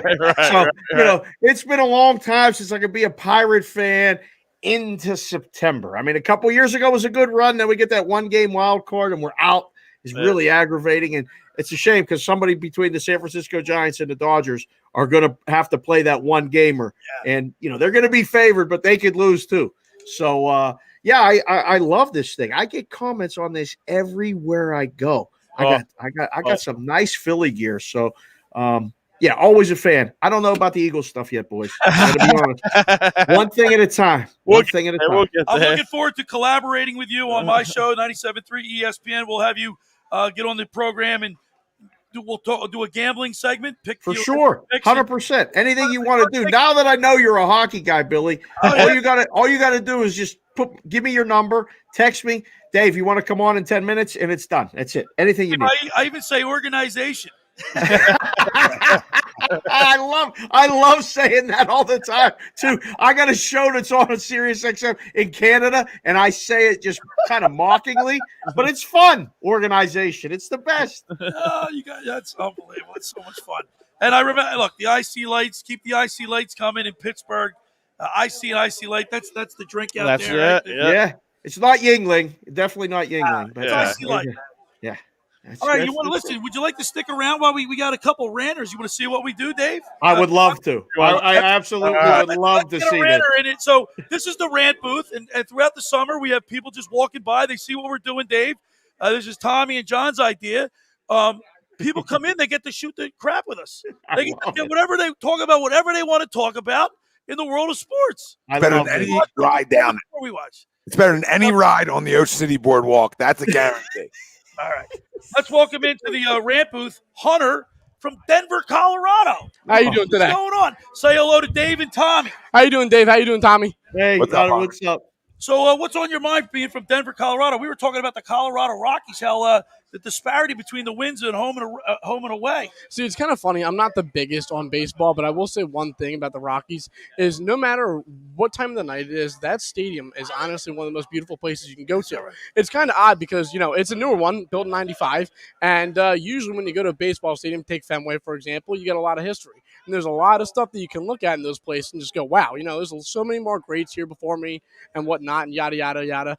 But when it comes to that park, it's just a beautiful place, very kept clean, which is awesome. So there's not trash anywhere, which is awesome. Uh-huh. But, yeah, I will say this, though. As much of a Yankees fan as I am, there's nothing compared to a Phillies game, though. Man, I'll say that. And Dave, he's out in Vegas. He's sporting the Phillies hat. There we go. See, Dave's got the right idea. Yeah. I watched the New York hat, but, hey, I'll let you go. Hey, would you like to ask Hunter a question or talk to Hunter about anything in particular? So, not a baseball guy, but are you a Bronco guy?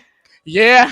Okay. All right. So, all this summer, everybody heard that Aaron Rodgers was going to end up in Denver. And a lot of people bet Denver. All I've heard about is how good the defense is and all this other stuff. Where are you with this Denver Broncos team being right there with the crowd? Is this team making the playoffs? It's not out of the picture to make the playoffs 100%. If anything, I think that with Bridgewater there, the biggest thing you have to look at, especially when it comes to Locke, is experience. Any kid that's just learning or even getting out of college and going into a sport, you have to look at two different things. College is way different than playing in a professional league. Why do you think the Heisman winners never do anything when they get to pros? Take Tebow. He just got cut from the Jags for playing tight end. And if you saw that block, I can't blame him at all. And it was a lookout block. Yeah, right? And then the next thing you know, so you're looking at it, and the thing is, too, Bridgewater's been looked at over and over again. He's been there every now and then. He's popped up on a few teams and left. He was at New Orleans last year, right? Yeah. And he's not a bad quarterback per se, but experience can teach a person a lot, and it can be passed down pretty well as you can probably see. I gotta be honest with you, I like Bridgewater. I think Jerry Jeudy's going to have a great year because of Teddy Bridgewater. Oh yeah, and the other thing is too, I got him on my fantasy team. There you go. I'm excited about Jerry Jeudy. There you go, and it's you a like strong that, lineup. Tommy? You like that, Tom? Yeah, I love Jerry Jeudy. He's the best. He's one of the best route runners to come out. I got him on my team. There you go. Because of Teddy Bridgewater, Dave.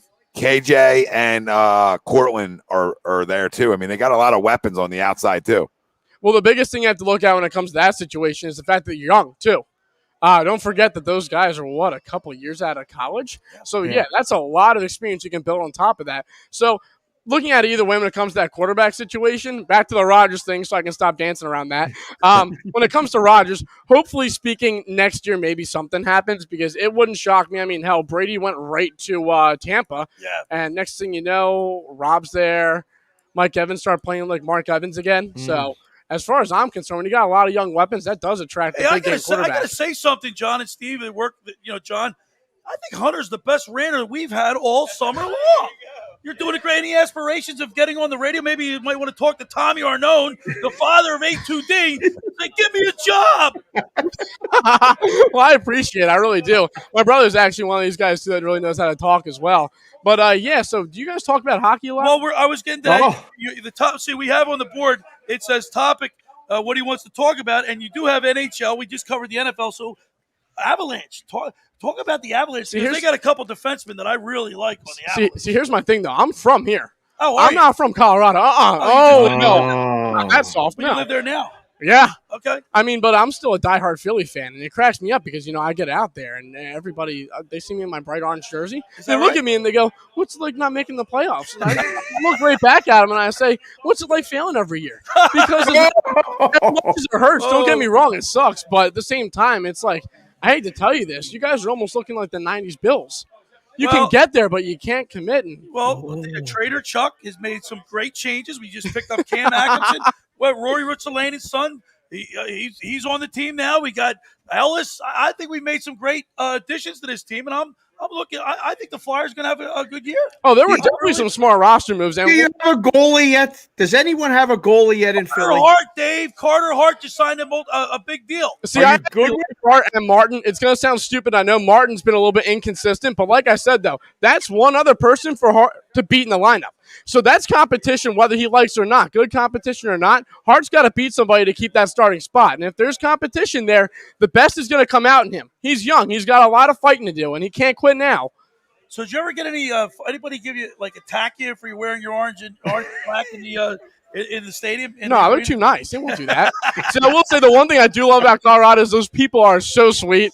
I walk down the street and somebody smiles and looks at me. I'm like, what's this guy looking at? And the next thing you know, I'm like, I probably should have just said hey and waved back. Whatever. It's totally different than Philly and South Jersey. It's hilarious. Hunter, people are great. Outstanding job, man. Thank you. It was great talking to you. Let's get your brother Aiden in here, see if he can one better you. Oh, you'll love this guy. All right. Oh, boy. Natural. How about that? Now we're going to talk to his brother Aiden. Dave, see, this is real. We get to talk to people right off the boardwalk. They get the real emotions. I love it. This is great. This is great. I'll hop on real fast here and just say, Dave, do you have time to stay on? I'm good. I'm good for another 20 minutes. Yeah, I'm good till 4:30. Look at Andrew McCutcheon just hit a home run. Oh, baby. Played 1-0. Now, I'm not going to get too excited because last night Freddie Galvis led off the game with a home run. And look what happened. And it went bad quick. Right, Dave? Yeah. Dave, I'll tell you what.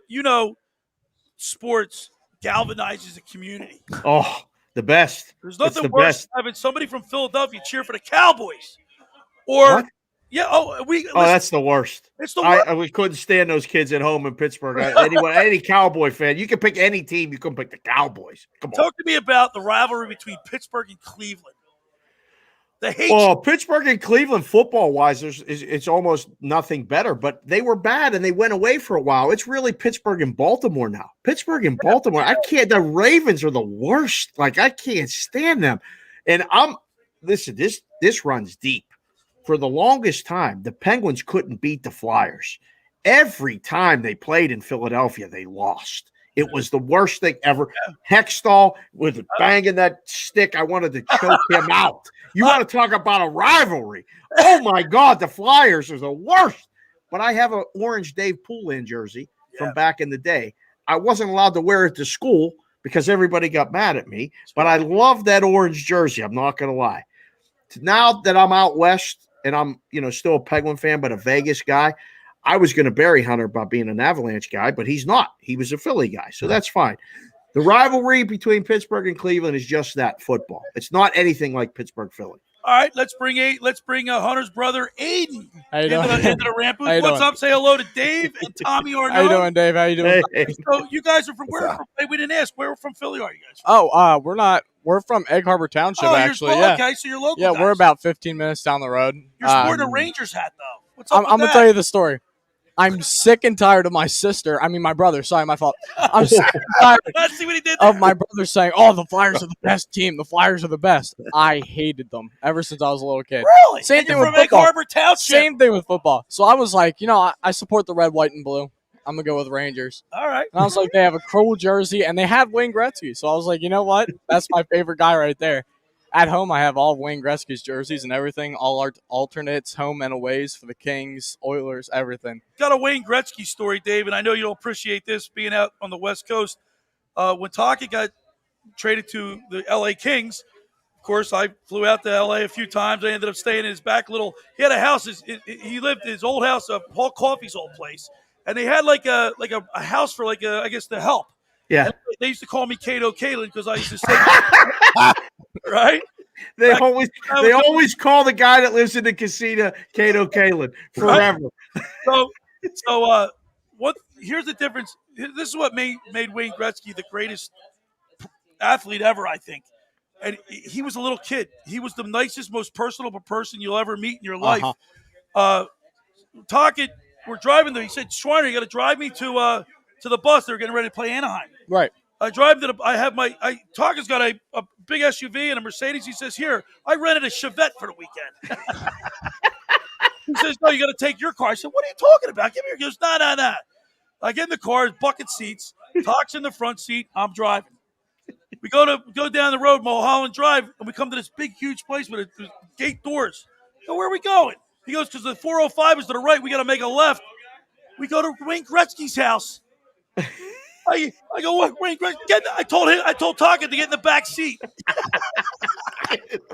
Going down the 405 freeway on the way to the rink. You know when you're a kid and you're in the back seat and it's bucket seats and you want to hear what the guys up front are talking about? You kind of get between the two seats and you hold on so you can listen. Wayne Gretzky did that to me and Talk. He's a regular guy, Dave. That's my point. Very regular. The hockey players are the best, right? I mean, most hockey guys that you meet are. I mean, I think that's why that sport's so different than a lot of other sports, especially even more back in the day. More just regular guys. You know, like a regular Joe, a lot of hockey players. Unlike other, we're talking about Ben. You can't even say hello to him. Yeah, what do you think about Ben Simmons, Aiden? Have you been following that situation? I have not, to be honest. You're lucky.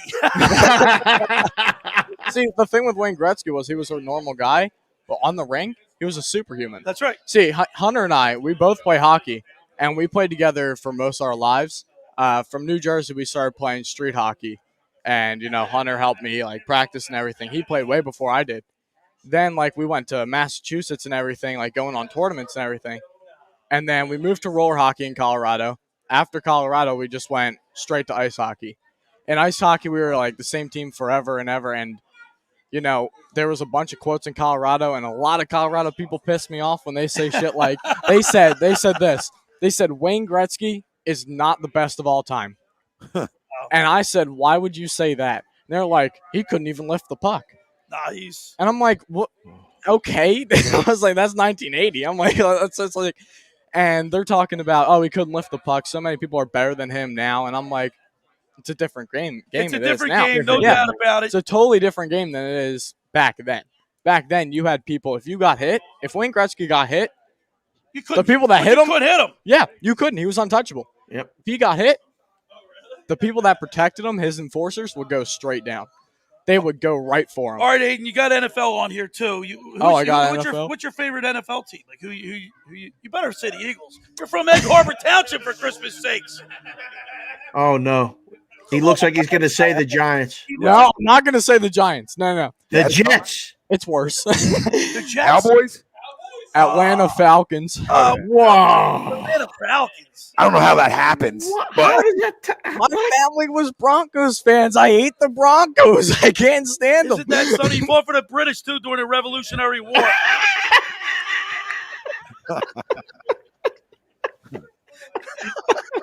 Atlanta Falcons. I know we're great at blowing leads, but other than that, we look pretty cool. Matty Ice. Is Matty Ice going to have a good year this year? God no. I love him. I love him to death, but God no. Without Julio, I don't think he can do anything. Does that team go 500, Aiden, this year? Do they win 9 games? Yeah, no. I'll tell you what, though, Dave. Mark this down. And I don't know. I think the Falcons are giving the Eagles 3.5 on opening day next week, a week from tomorrow. Yeah. I got the Eagles winning that game. yeah, that's a lock. That's a lock. People got us losing that game, in my opinion. They're going to cover the spread for sure. That's a field goal game. You can't be giving that team more than a field goal. 3.5, hook. Yeah, they're covering the game, but I think they're live to win. I think the Eagles are definitely live to win. All right, Aiden, man, thank you so much. We really appreciate you coming in here. Great stuff. Take an ESPN locker room sticker and get 10% off your purchase at Ocean City Grilled Cheese. Yeah. Thank you. Thank you. It was great meeting you. So, Aiden, we got a great hockey show on here, so make sure you're following. Yeah, A2D Radio, baby. Yeah, Sweet. Okay. Little taste, Dave, of what we do. And I'm telling you what, this is such a great concept because people, it's like around the water cooler talking sports. Oh, it's the best. This is really. Are you guys right out in front of the store there? So people are just walking by. I wish we could turn this around. We got about 15, 20 people standing right here. They're eating pizza. We got the Phillies game on the TV. Oh, it's perfect. Look, how about tonight's slate of college football games? Oh, well, that's what I mean. At 4:30, I got to go because I got to watch that Georgia Clemson game. I got to watch that, and then on the other screen, I got LSU and UCLA. That's going to be a good one. I used to do a lot of the in-game work for the books, like help develop watch the program be developed and actually put the lines up. I would make my own numbers. So I watch these games now with that in mind, and that's kind of what I do every day on SiriusXM and Sports Grid. Like I do the show called In Game Live, where we just basically watch the games, look at the numbers. Is this a good bet right now? Yes, no. What is it going to move to? So that's what I'm going to do after we get off. After I get off the show here, and basically just you got to give me a little text message if you got any good. All the time. Just follow me on Twitter. I put half the stuff on Twitter. I did it today with the Penn State game. They put up the first number, and then they put up not the wrong number, but they didn't adjust it fast enough. And you could see during that game today that nobody was scoring. Now, I didn't think that literally nobody was going to score the entire first half, but the number, closed at 48, and after the first two teams didn't, punt, they only moved it to 45. So it's like you got to bet under 45, you got to bet under 41, and he wrote it all the way down until it got too low. And I had a 2-team tease today. I just saw the score. I lost. I took I took West Virginia and I took Alabama in a 2-team tease, and I was getting 4 points, Dave. I just ripped the ticket up. That's that's just Dave, you ain't cashing them, you're trashing them, right? Yeah, that's what you do. And even in the books, there in Jersey, you do the same thing, make plays, throw them away. Philly, Pittsburgh, Pennsylvania now got books, throw them away. Happens, Billy. It happens. It's just like the Flyers' chances to make the playoffs. Same thing. Come on. Well, Dave, it's been a lot of fun having you on today with us on A2D Radio, the Rant Booth up here on the boardwalk in Ocean City, New Jersey. I will be in touch with you. We'll collaborate, and I can't wait to move forward with this football season. I think we're going to have a lot of fun. Oh, dude, I can't wait. Yeah, absolutely. So, for me, where do people find you guys? So if I'm listening right now, John, give me a plug for where all this happens. So it's Johnny. Yeah, go ahead, Tommy. This is what I do, I guess. Facebook, YouTube, Twitter, Twitch, Instagram, everywhere, every podcast forum as well. So I don't think there's a place we're not at. We're about to be on Newsbreak as well, which is something new that they're adding to sports. So just trying to be like the whole thing, Dave, from the beginning was people always say, why don't you just stream live in one place? And I was like, well, because I think you limit yourself. So the goal was to try to stream live to as many platforms that allow you to stream live to. And then obviously uploading the podcast is a lot easier. So, we have like an RSS feed that sends it out to all pretty much every podcast, iTunes, all that fun stuff. That's what we do too. What my podcast is called Cash Considerations. And it's basically this. And I hopefully will have both of you on my show at some point where, you got to give people the different ways media is consumed differently now. It's not just like sit down in front of the TV and watch the evening news like it used to be. You download podcasts, you watch streams live, you watch them later. So that's awesome that you guys are all over. I'm trying to do the exact same thing and get on all these platforms. But this has been a blast. And like I told John in the conversation when I was just looking at hats, we started talking. I said, yeah, we definitely got to do something. So this is the beginning, boys. I mean, as long as you want to do stuff, I'm here. I'm 3 hours behind. Just shoot me text and let me know, and let's collaborate as much as we can. Dave, listen, we got A2D memberships, right? And part of our A2D memberships is like people pay for. We have one guy who gives out picks on the weekends, and we have another guy who does daily fantasy on the weekends, and then we have a bunch of different perks in there. So we'll talk about maybe doing something like that together and possibly maybe hopping in on that or just coming on and shooting it with us. Yeah, this is the beginning. We got a lot of educating to do. You guys got to get me up to speed. I'm sitting in the books doing the numbers and doing the shows. You ramp me up to what you're doing. It'll be fast. Football season, NFL is only days away, boys. I mean, we're right here. Let's go. All right, Dave, and I look forward to collaborate with you on my show on 97.3 ESPN every Saturday and Sunday from 10 a.m. to 12 noon. We'll get together. We'll talk about that. But I look forward to this whole thing. We're going to be doing this ramp booth through the fall. And we're looking forward to a great football season. Are there people walking on the boardwalk in the fall there? In the fall. In the summertime, once school starts and everything. Did you guys have any issues with the hurricane? Were you guys good? Oh, we were good. We were good. We avoided it. Yes. To our west, so we were good. Yes. All right, that was crazy. Listen, Dave, thank you so much. We got a bunch of ranters we're going to get up in here. Thanks, Dave. Go do your Dave. I really appreciate it, Dave. We'll be talking to you soon. See you, Billy. See you, Tommy. JC will talk to you soon. See you. Bye. Take care, guys. It was a lot of fun. Tommy, I got to tell you, this is a great concept. We do a great job. You do a great job having this platform so accessible.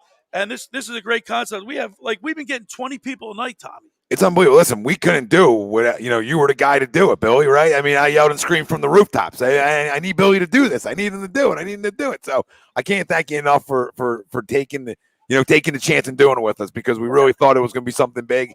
And I'm glad these kids.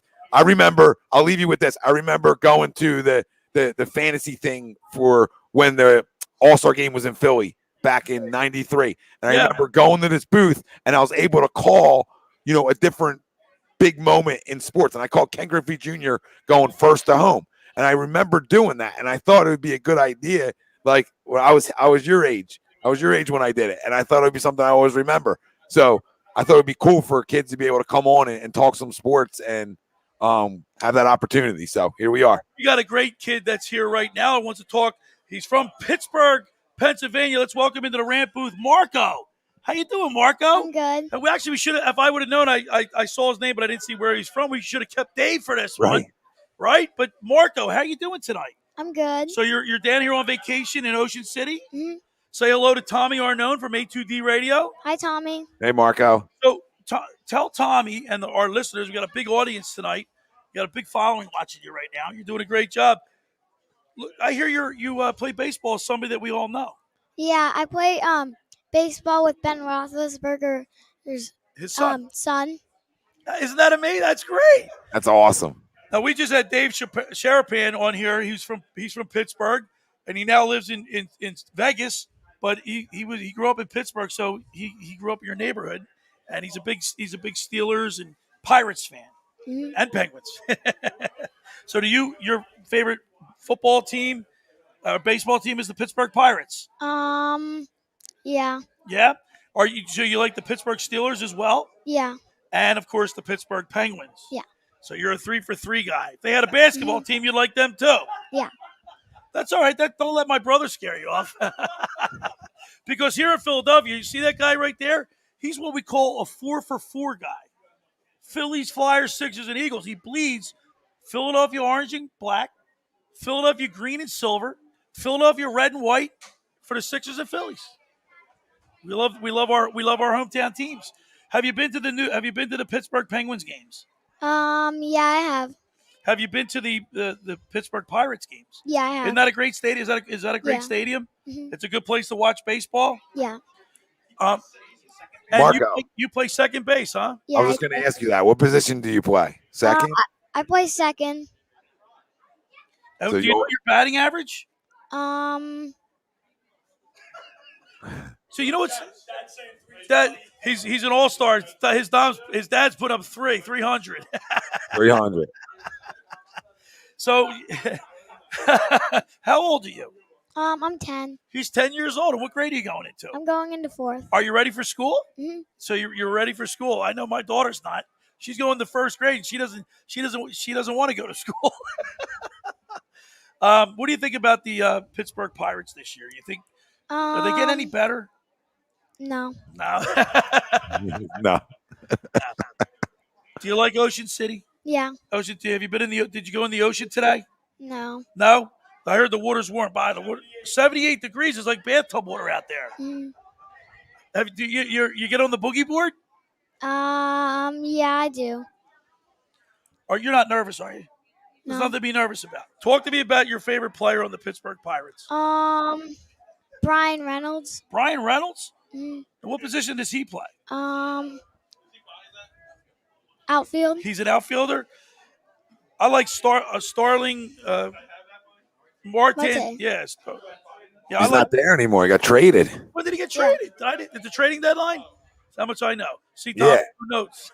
Well, they just picked up. They just drafted a kid from New Jersey that we had on one of the shows with us, Anthony Salamento.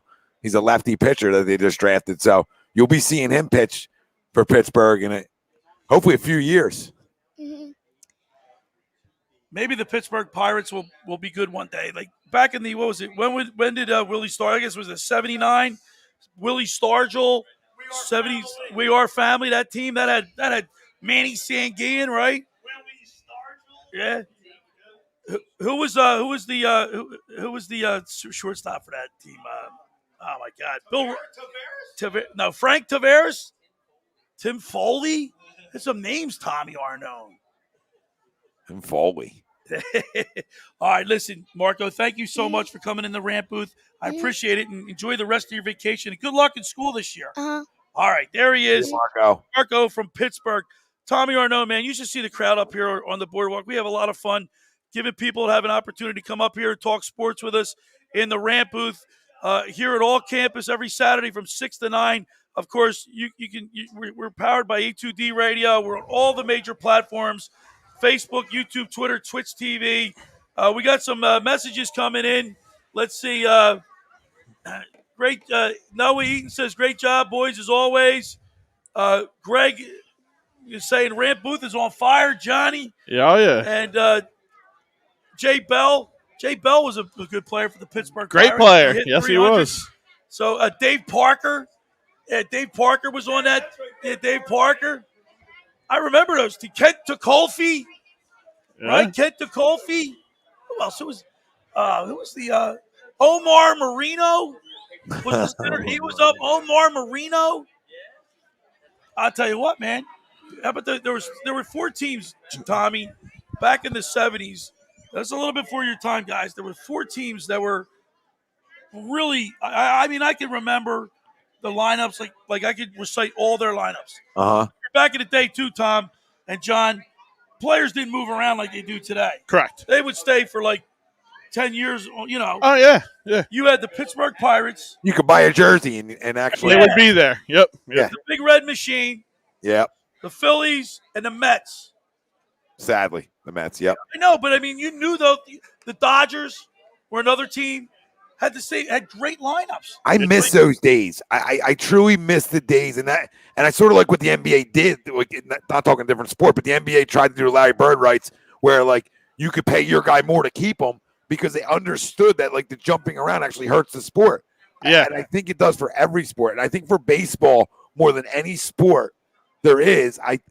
Because it's not everybody loves it. Like you're either a diehard or you're like, you know what I mean? You might like going to a game.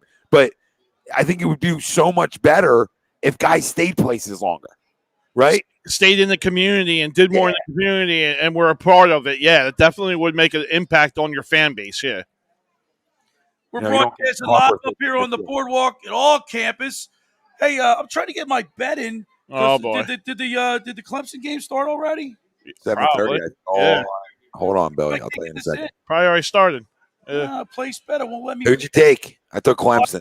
I was going to take Clemson, but it won't let me look. It won't let me do it. Already kicked off, probably. No, yeah, 7:30. So I guess it's already kicked off. And you can't do the live in games on that site. Straight bet. Here we go. What about LSU, UCLA? I actually like. That's going to be a good game. Yeah, I think that's going to be a good game. We're going to find out if UCLA is real. Right. Go find out.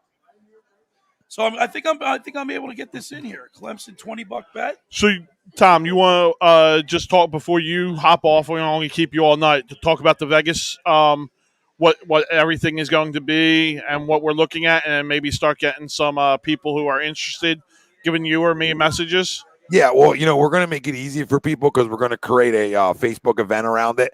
Okay. So that all the details will be in the event page, and we'll have different ways to send money and reserve your spots. We'll have all that you can get that information right in the Facebook event. Awesome. So that's what we're going to do. And then you can just go on, hit going.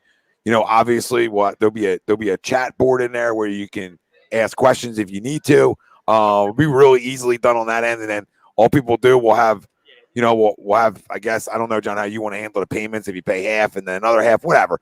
We'll figure all that out. Installments. Yeah, we'll have installment payments. Yeah, we got a whole year to get this done correctly. So I think we'll do a couple installments.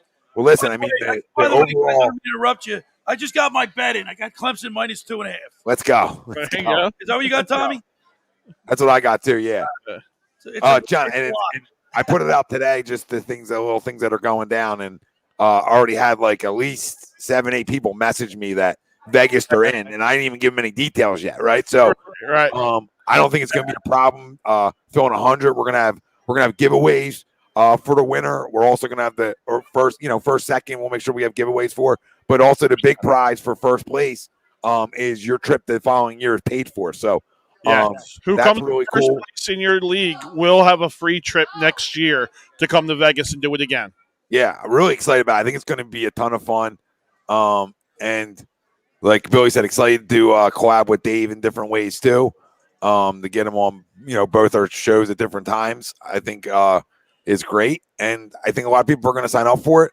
We'll make it easy for everybody, and like John said, you have a year to navigate through in the payments, and we'll have at least 4 different drafts of 12-man drafts. Yeah, we're going to do 12 teamers. Yep, and we might even have 5. Right, so we just don't know. It depends on how many people want to actually draft. Some people might just want to go and come in the sports book and enjoy the amenities that Dave was talking about earlier on. So.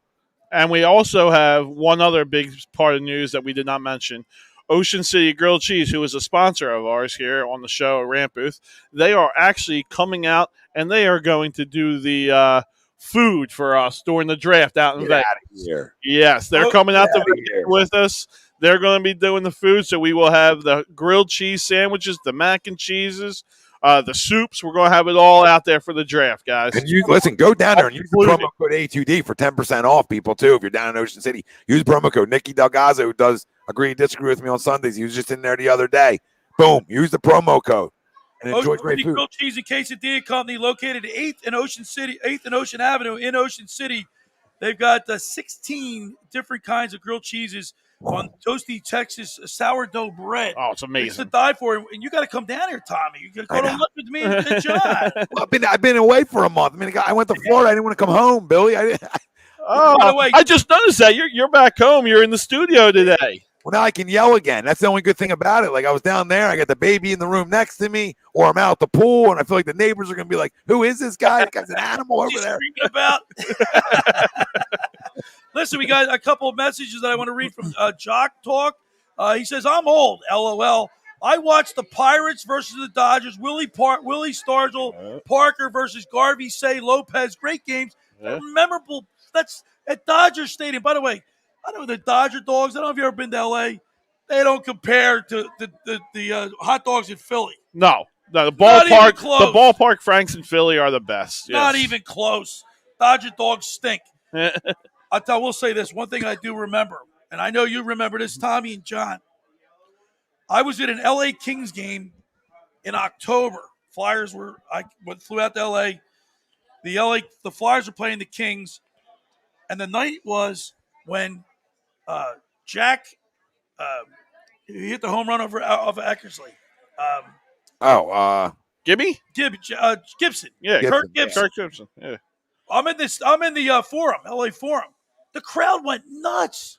They put it on the big Fanavision because he hit the home run in the bottom of the ninth to win the game. I'll never forget that. Yeah, that's a big moment in history right there. Yeah. I'll never forget that. That's why we watch sports. I mean, stuff like that. For me to be there, it's something I'll never forget. Right. The whole LA Kings crowd weren't even paying attention to the Kings game. They put it up on the Fanavision. They went nuts. I mean, him doing this, pumping. He could hardly walk. He had both knees were like limping. He couldn't even move, and he goes deep on Eckersley. That's one for the ages. Yeah. Well, Tommy, you want I'll let you boys do your thing.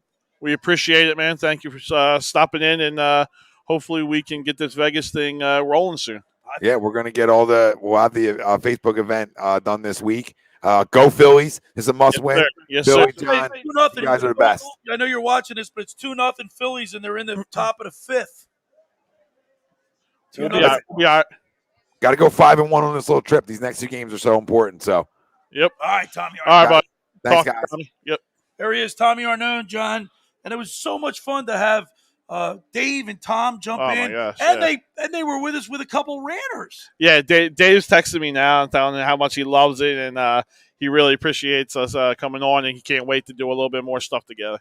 We had some really interesting, probably Hunter and Aiden, but Hunter was extremely good. I want to give him. He probably was the best ranter we've had all year. Go figure out how appropriate it's Labor Day weekend. Yeah, and we got a great ranter just like that. Unbelievable. We covered a lot of topics with Dave on. Yes, yeah. We talked about everything. Pittsburgh, big Pittsburgh guy. That's where he's from. But he has a world of experience in the betting world, and that's a big thing in sports right now. We're talking about the fantasy football aspect of it, but the betting aspect of it is even bigger. Just the daily betting now is getting huge, and your seasonal betting, your future bettings, they got everything has it right now. here on their the in-game betting. Yeah, it's unbelievable. Yeah. Here's Segura. Look, I don't know if you guys are concerned here. Segura hits a chopping ball to the shortstop. Shortstop's got to charge it, and Segura beats it out, but he looks like he pulls up a little lame. I did not see that. Yeah. I hope it's not a hammy.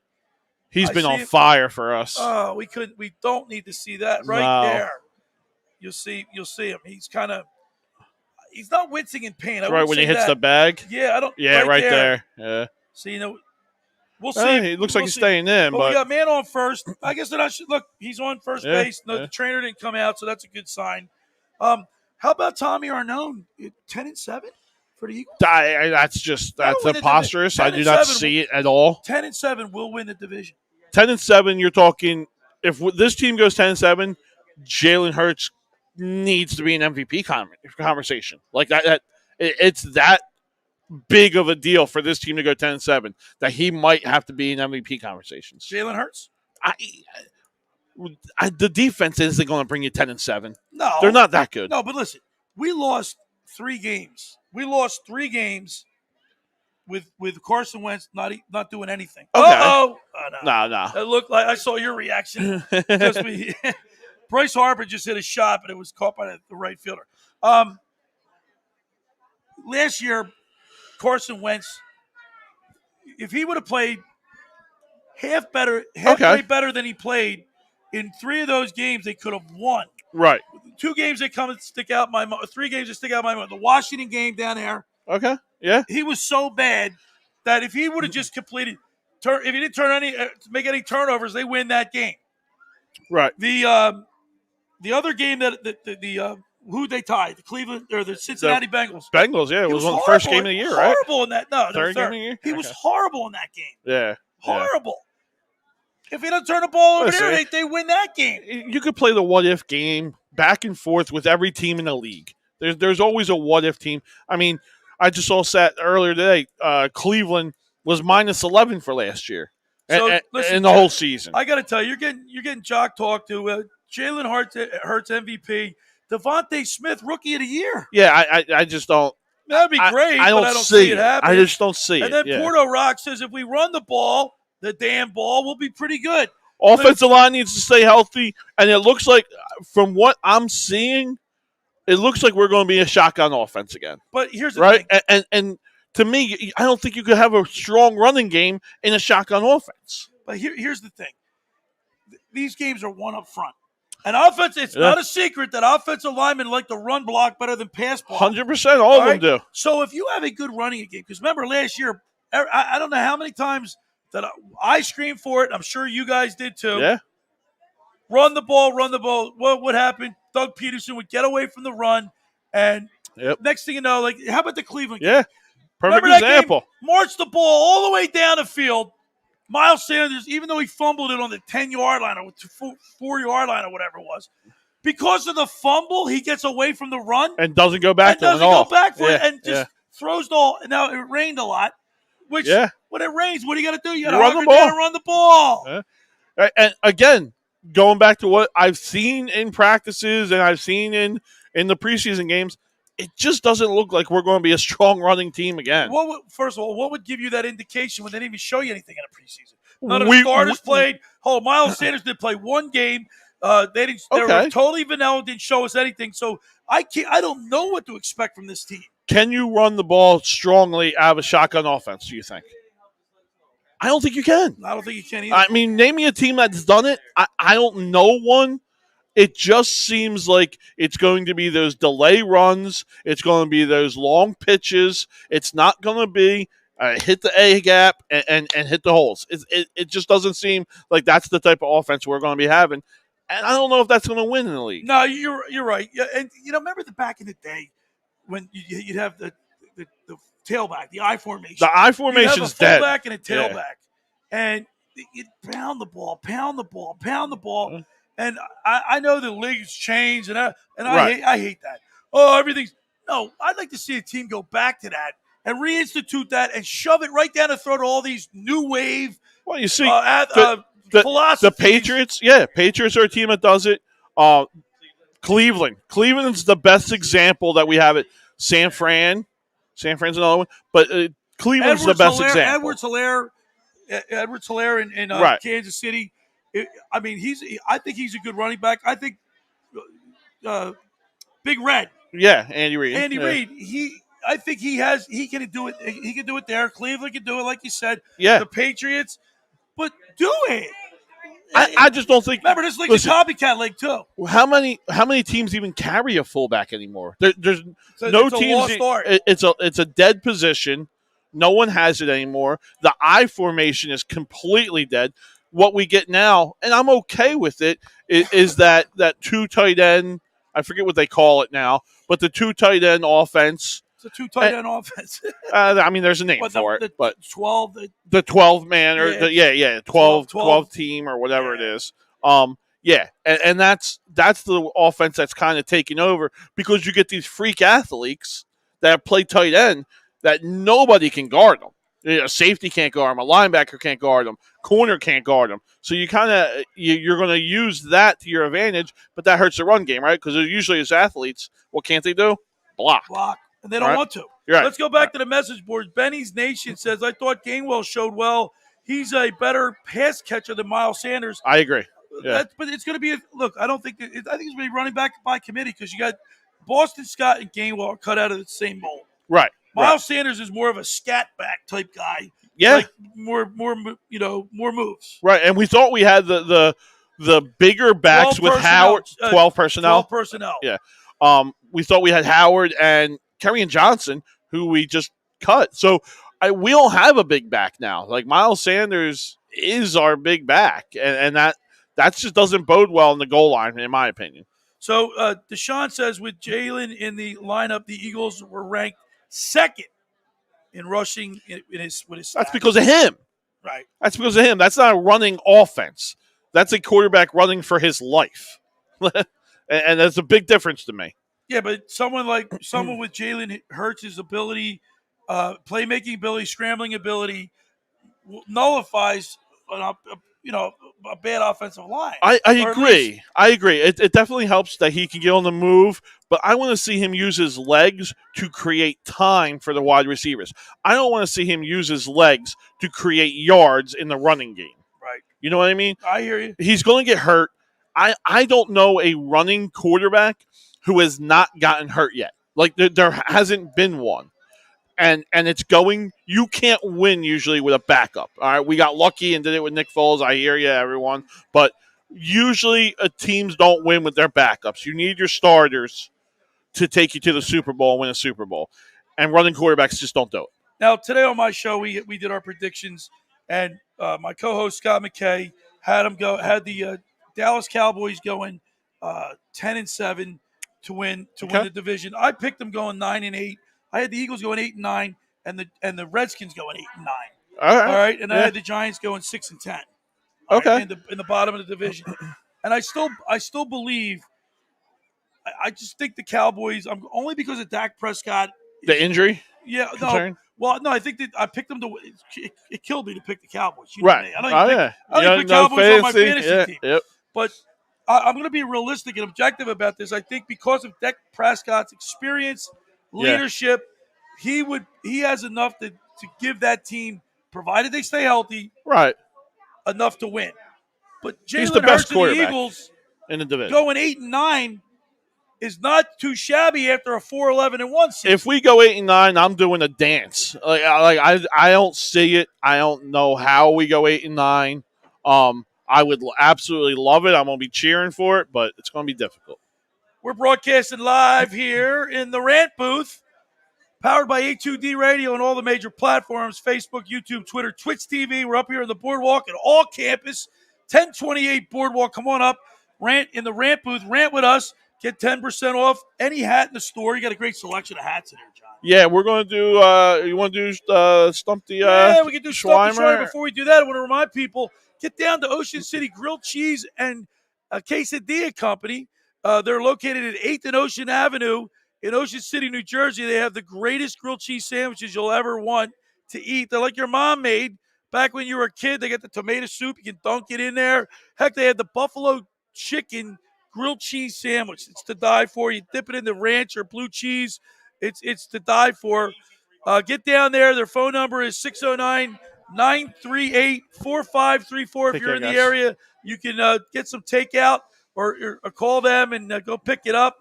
I guess they're on DoorDash. They do DoorDash. They do DoorDash at Grubhub, I believe. They're if you both come by on and stop by, you get yourself use the promo code 10% off discount. Use the promo code A2D. Yeah, even if you call in, guys, you can still use the promo code. They still accept it. So, John, the Phillies are leading 2-0. Right. We've got a great football game going on right now. Yes. Clemson, Georgia. We talked a little bit about that.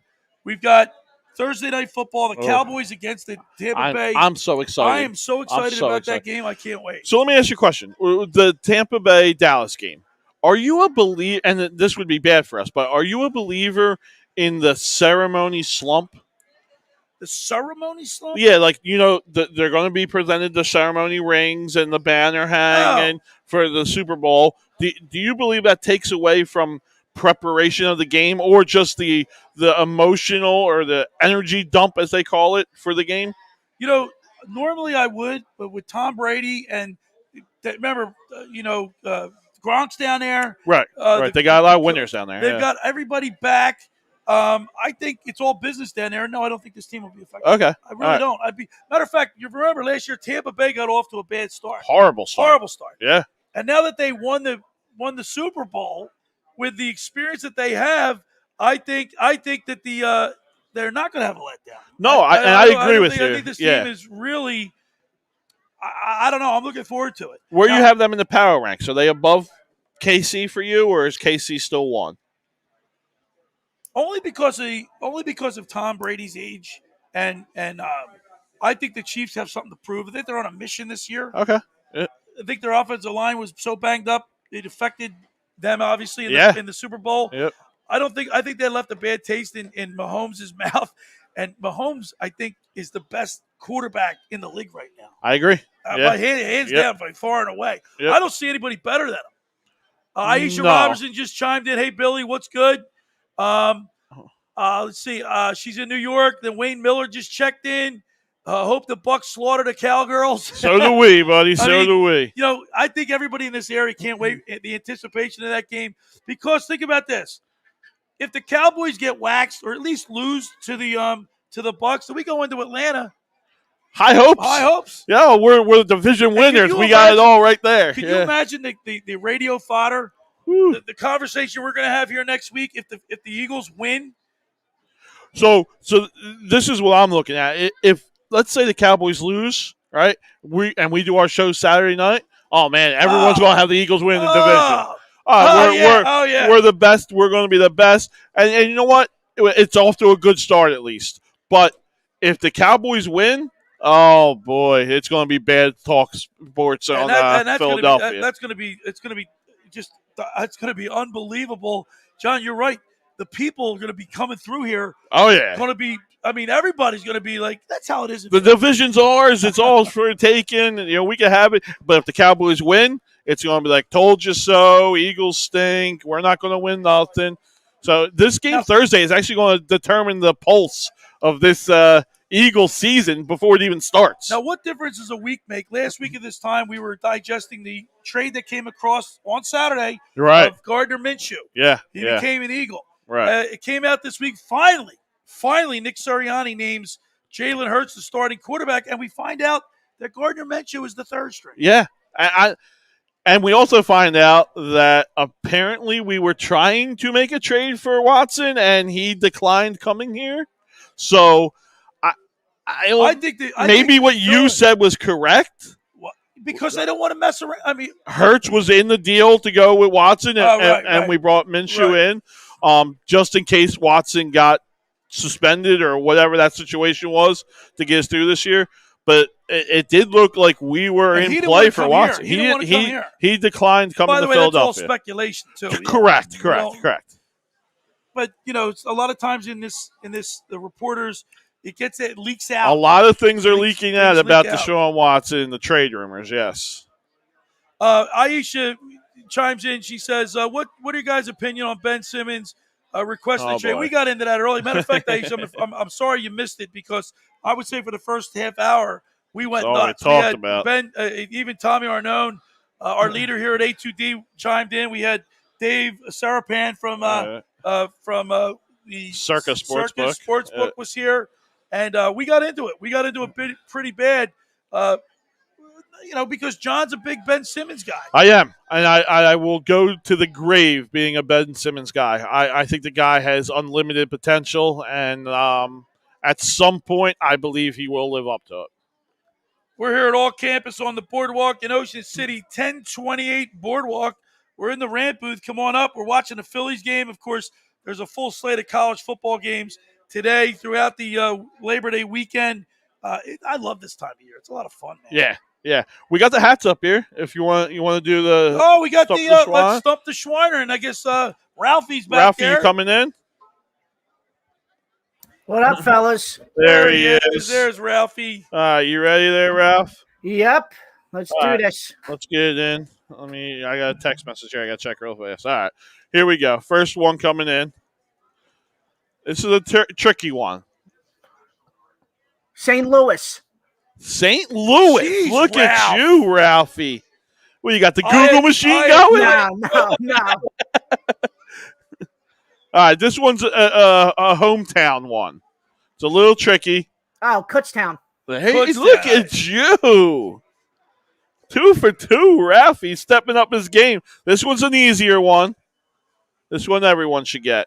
Louisville. Yeah, Louisville. I got that. Yeah. 3 for 3. This one's definitely easy. There are a lot of G's out there, but Georgetown. Georgetown it is. I mean that's the only G. That's the only G I know. No, there's a lot of G's out there, but yes. Yeah. Good luck with this one, guys. I got to cheat for this one. All right. I believe it is a California school. I'm not 100% sure on that. Oh. Do we have a guess? Oh, man. Let me see it again, John. It might be a Connecticut school. I'm not 100% sure where this is. That's hard. You got no idea. So it's Spalding. Kentucky. Yes, it's Kentucky. All right. It's Spalding. Spalding, yes. University, right? I've never heard of that school. All right. This is another tricky one. I think I know this one, but I'm going to look just to be safe. Yeah. All right. And I believe this one is New Hampshire. Yes. New Hampshire? I believe it's the New Hampshire team. No idea. Yeah, no idea? Nope. Right there, Billy. It says Concord on it. Concord. Yep. Concord College. Oh, Concord College. Yep. Okay. Yeah, how about those are really obscure hats? Ralphie did pretty good, though. Right, Ralphie, you really ran away with it tonight. Thank you. We do have all your local D2s, all your local D3s. We're going to have them here at All Campus. And all your major D1s. We have everything. We got over 400 colleges in the store, guys. So is that right? 400 colleges? 427 last time I counted. So if there's one that you guys want to get and you get it on the cheap instead of going to the college store, we have it here at all campus. By the way, Wayne Miller chimed in. He thought it was San Jose. San Jose, that's a good guess. That's a good guess. That's Wayne. a good guess. Yeah, absolutely. Hey, we're broadcasting live up here on the boardwalk.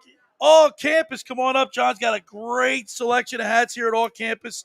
And I'll tell you what, Ralph, I'd say Ralph's got the advantage on me this year. Ralphie definitely won this week, yes. Ralph, he's won the last 2 weeks. Yes. He got me last week, too. The Phillies lead 2-0. They've had Ranger Suarez pitching a good game quietly. Two hits. Yeah. The Phillies pitching is a 2-hitter right now. Quietly throwing a good game. You don't hear much from it. We haven't really been watching too much of it, but it looks like he's throwing a good game. Now, I don't know. Do the Braves play tonight? They do. They're playing. That's an 8:40 start, maybe? Yeah, I think it's 8:40, yeah. Wouldn't that be nice if, and I don't want to jinx it, but I said, wouldn't it be nice if the Phillies can hang on, win this game, the Braves go down to the hometown team that keeps winning at home, yeah, and starts losing. Colorado Rockies. Right. And we'd be one game out. So let me put it to you this way. If you're a team, and I know the NFL is trying to curb this a little bit, do you want to play a big game knowing what your other team has done for first place? They don't want that. They want to play both games at the same time. Right. Which is almost impossible because if you're playing on the West MLB, Coast, you can't do it. Right. MLB, you can't do it. Football's trying to do it now. But what would you prefer? No, you know what? Know? I just let it fall where it falls. Okay, so you just want to play your game and not know? Let nature take its course. I mean, if your scoreboard watch has been part of sports from day one. Right. I mean, it's just the way it is. And I think it happened a few years back when the Mets were leading. The Phillies were, I think, 6 games behind the Mets with 10 to play, and that happened, right? We were lost, and we were watching. We were watching the story. We knew what we had to do. Just the way it is, and I don't try to. If you try to interject a rule, you might mess it up. And we got the Clemson game on right now, and there's a great coach. They're showing the picture of Vince Dooley, the coach from 64 to 88 at Georgia. He was the athletic director, national championship, and coach of the year in 1980. Of course, that's the year that I saw Herschel Walker play, and I'll never forget Vince Dooley. He was a great coach. I believe they got a statue of down him there in Georgia, Athens, Georgia. Great place to watch football. Right now, we're looking. It's a 0-0 game, but the Dogs have the ball. They're at midfield, and here's a pass which has been batted down. I want the Clemson Tigers to win this game. I'd like to see Clemson win. I want to see a good game, and it looks like it's going to be a real tough-nosed defensive game again. Didn't really get the over/under. What do you know? I didn't see the over/under. Here's another thing. Matt Stafford came from Georgia. Yes, he did. I didn't really. Did you like him when he played for Georgia? I never did. I did not see the. I didn't see the value. I mean, everybody was going nuts about Matthew Stafford. I'm not convinced. That's why when I was betting, you stayed away from the Rams. I stayed away from the Rams. I think I only got one Rams player. Yeah, I'm a Stafford guy. I think he has one of the best arms ever in the NFL. I don't know about that. Ever? Yeah, the guy can sling the ball. A lot of quarterbacks that can sling, but you got to win, man. I hear you. He's also on Detroit. And that's got to play. Jeff George can throw the ball real hard. Look at his career. Right. Jeff George wasn't, didn't have a horrible career either. He wasn't great, he was in the league. He's a footnote. He was in the league forever, and so will Stafford. He had a career. Yeah. So will Stafford. By the way, we get LSU against UCLA. Chip Kelly's team tonight. Chip Kelly's team. There's a lot of rumblings about him. I'm going to fire one in there. Yeah, a lot of rumblings about them, how they're going to sneak up on the country this year.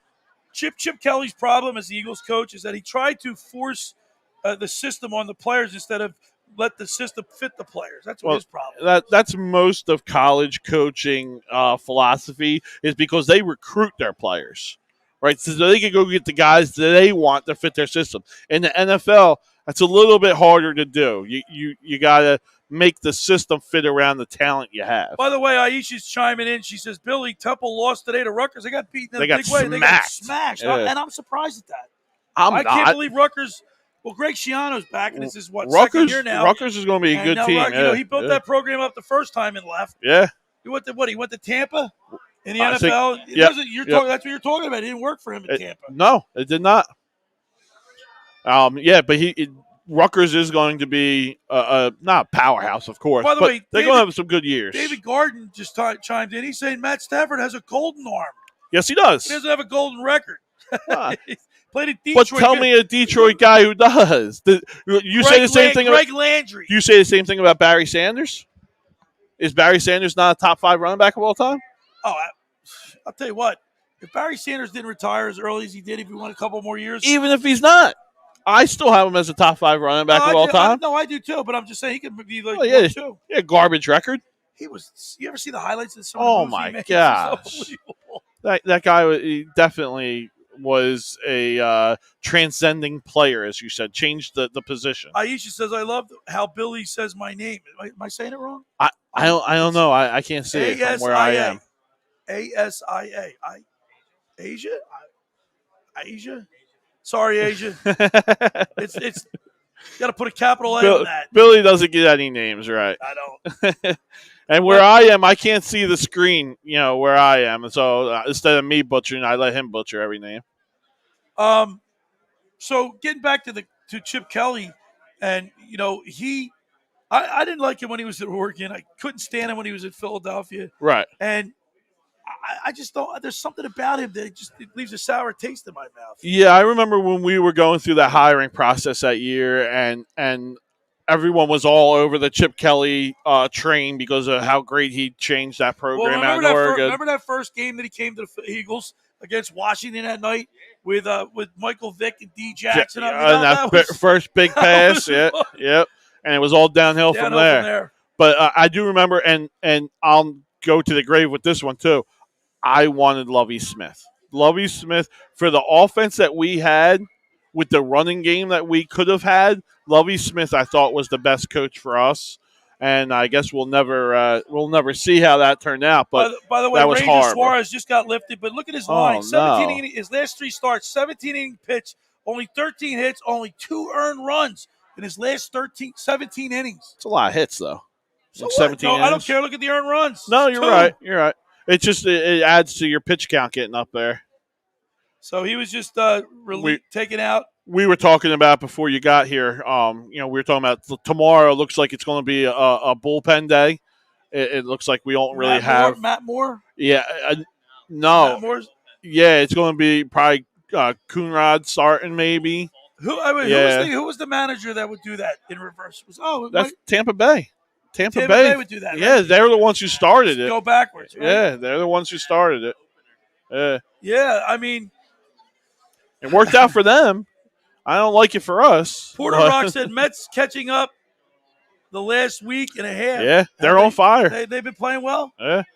I'm still not afraid of them. I think we just got to handle our business and we'll be okay. But they've been a hot team. Pete Alonso, he's up there in home runs. He's What, he's got 30? He's putting it together now. 30-some home runs. Putting it together. Here's what the Phillies just need to keep winning. Just take care of your own business. Take care of your own business. Yep. Don't scoreboard watch. Take care of your own business. Win the games you got to win. Beat the teams you got to beat. Would you say the division's ours for the taking? Like it's ours to lose? No, you don't think so?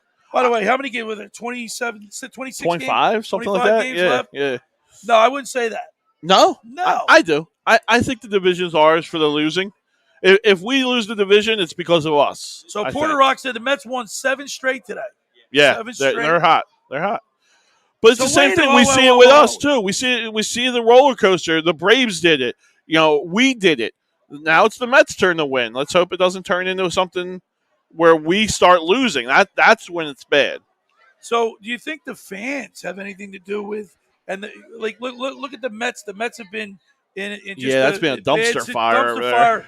Do you think maybe the owner chiming in and with the fans being critical with the players and other athletes ripping the Mets players that they said, hey, they lit a fire under their ass? I think you have to, and it's the same notion that I said with like the teammate thing and the locker room aspect.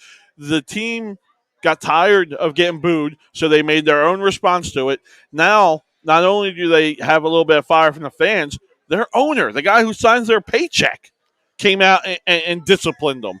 And now that's got like a little bit of fire under us. Like, hey, the guy who signs our paycheck's not even behind us. Right. So maybe they do have something to prove. By the way, Miss Robertson, she said the Mets are losing 2-1. There you go. I didn't say her Good. first name. I called her Miss. There you go. Or Miss. David said the Braves baseball are a beast. How about Austin They're always Riley? good. Why can't we find an Austin Riley? I was just about to say, I don't know where they find all their guys or where they come from. I mean, we got Verling. Yeah. I have zero idea where they come from and why we can never find anyone. What is he, 9 for 17 or something? He's like knocking a cover off the ball. Never heard of him. All right. Miss Robertson said, "Do you see Baez due to the fans with the thumbs down again?" I didn't see it. I don't think he's doing it. I right? Honest with you, I haven't seen it at all because I haven't seen it. Have you seen it? Oh yeah, I've seen it. Oh yeah.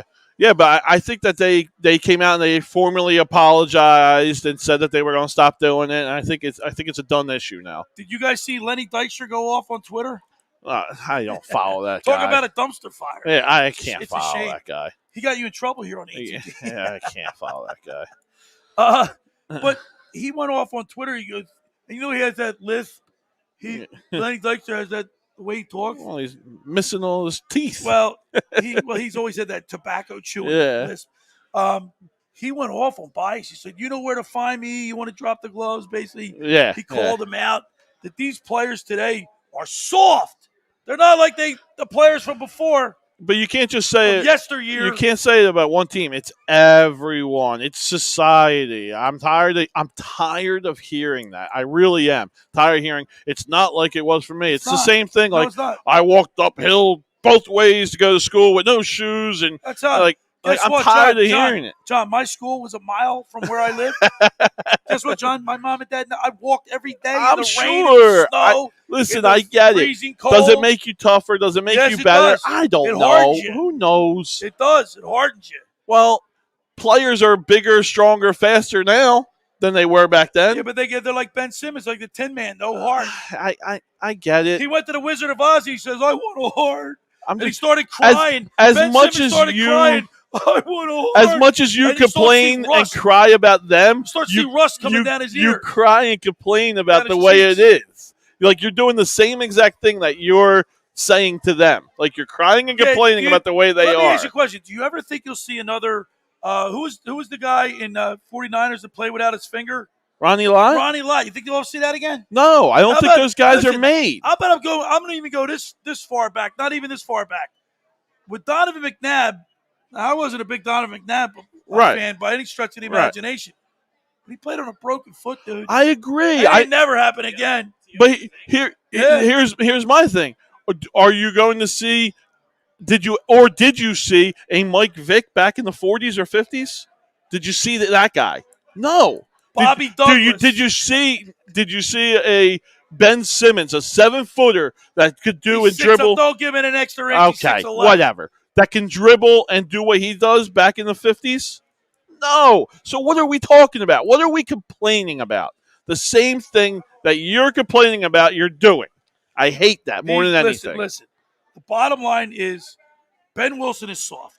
Ben Simmons is soft. Okay. What did I say, Ben Wilson? Yeah. I'm sorry. I always do that. Ben Simmons is soft. Right. Ben Simmons is a prima donna. Okay. Ben Simmons doesn't want to be here. Ben Simmons is weak. Ben Simmons is gone. He's not going to play in Philadelphia. I don't think he's playing in Philadelphia. I don't hold out hope for that. I think he does come back for Philadelphia. I don't think we're going to find a trade partner. I don't think we're going to find a trade partner. I said Ben Wilson. I you know what? Because Ben Wilson there's a throw. We were talking about throwback guys. Right. Talk about tough as nails. Right. Ben Wilson he was the epitome of Flyers. Yes, he was. Hockey. Yes, you say he Ben was. Wilson, you think Flyers hockey. Yeah. He was tougher than that whole team was. Yeah. By the way, Hector Neris is in here in the 6th. Perfect spot for him. 2 quick outs. Perfect spot for him. I love Hector Neris in the 6th. No pressure on him. No pressure. Come in, throw your splitter a dozen times. I don't care. And get out of the inning. Just give me one solid inning with Hector Neris in the 6th, and I'll be happy. We're up here on the boardwalk at All Campus. We are every Saturday night. We're going to continue this. We're having so much fun, John. We're going to continue this for the fall. I know this is the Labor Day weekend. We're up here on the boardwalk. in Ocean City, New Jersey at All Campus, 1028 Boardwalk. We're on A2D Radio. It's the Rant Booth, powered by A2D Radio. We're on all the major platforms: Facebook, YouTube, Twitter, Twitch TV, Instagram. The Rant Booth has been a lot of fun all summer. We're going to continue it because we can watch sports. We can watch a game of our choice. Yeah. Usually it's the Phillies. Right. And it's September 4th, and we're still talking Phillies baseball. And that's what makes it fun, right? If we didn't have the Phillies, I'm okay with watching a college football game, but I got nothing invested in it. Right. I don't have my heart in it. Doing this and watching the Phillies when it's meaningful and when we have something to play for, your heart gets in it. You feel every single play, and that's the best part of sports. Absolutely. We have we have something to cheer for. Now, we were talking earlier on my show today. And we had Milt Thompson on. Right. This team is a 500 team plus, right? Correct. All right. Are you satisfied with just winning the playoffs, getting in this year? I mean, we're realistically. I mean, we're not beating the Dodgers. Yeah, we're not beating the Dodgers. Giants, I don't know how to feel. They're a good team, East, right? Right. Yeah. Give me the East. Give me a playoff series, and let's see what happens. You never know. Like it looks like, I hate to say it, but it looks like Zach Wheeler's starting to hit a little bit of a wall or a little bit of a lull. Yeah. What is he up to? 207? Right, he's over the 200 inning mark. Back now. in the day, 207 wasn't anything. Now all of a sudden, people's arms are falling off in the end of August. Right, and that scares me a little bit. Nola is Nola, what he is, but I mean, he looks strong at least. You just hope that his command stays good. All right, now listen. We got a message just popped up from David Garden. Breaking news: San Antonio Spurs just signed Ben Simmons. How's that? Can't sign him, first of all. Can't sign him. He's got it's got to be a trade. And they're not doing that because they already traded their chip. They already traded DeRosa got traded, right? Well, why is he breaking news? Who's breaking news? I don't know. I haven't gotten that. Be an investigative reporter. Don't just put out stuff there, like Dave. Get us all excited. I honestly, the Simmons thing, I don't want to talk about it anymore. I'm done with it. If I were you, I wouldn't want to talk about it either because you've been on the wrong side of the argument. I don't understand the wrong side. Like because everyone wants to trade. Let it go, dude. He stinks. He stinks. We were the first place team. Stinks. How much better do you want to be? I want him to look the regular season. Guy averages 16. I don't want to hear about during the regular. 8. What's he averaging during the playoffs? I hear you. What's Harris doing in the playoffs? What was but he's not. But Shake everyone else. He's not on, everyone else the bad. Harris is on a max deal, and Harris wasn't told. Nobody told us that Harris was a generational player. No, the team hinges on him. No, I hear you, but he should be our guy, right? He is our go-to guy when it's time for a bucket down the game. It can't be Joel because he's a big, right? You need a guy that can take someone off the dribble. Toby has to be that guy, right? And that's what it is. If you want to complain about late bucket games and us not getting it, it needs to fall on Toby. It can't fall on Ben. Yeah, but we don't. That's not Ben's job. When you have a dunk with 2 minutes to go and you don't take it, you pass it off and it gets blocked. The guy you played, one play looks good. 1 for 2 on a foul line. I hear you. That play was horrible. I get it. It looks bad. But you're not. Even if you make that basket, you're not winning that game. Yeah, you don't know that. They were only down 2 points at that time. All right. No, they were down 3, I think, when that happened. I can't remember off the top of my head. But they would. But it was a 4-point swing because they didn't score. They only scored 1 and 2, and then Atlanta came down and hit a 3. Okay. So he makes that basket. Atlanta doesn't score. Well, I'm just saying. You just don't know the crowd. The reaction to the dunk would have been phenomenal. You're right. I was at the game. I was there. Right. So what was the? Well, you were there. What was the feeling in the? What was the reaction in the crowd? The same as it's always been. No one has faith in Ben late in games, and that's what it is. And I'm okay with that. I don't need him to put up baskets late in games. We have other guys that should be able to do that. But what I need is him to hit his free throws.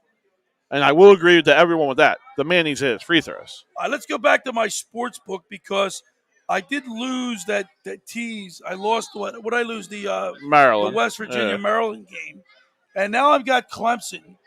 But Georgia's on the move here. Georgia's moving the early. ball. It's only 2:52 left in the first. Score though. No score. Yeah, good defensive game. And look at my my open bets. I've got Clemson minus 2.5. And I put $20 on it. Yeah. All right. Well, you get the Eagles future, right? Yeah, I got the Eagles winning the. I took the Eagles winning the division. $60. I mean, it's a good bet. It's a good bet, but for $10. Right. That's what I mean. It's a good value bet. I just don't see it winning. So let's see what the. We didn't talk. No Flyers today. Flyers, and they signed Joel Farabee. They made him. Yeah, they made a move.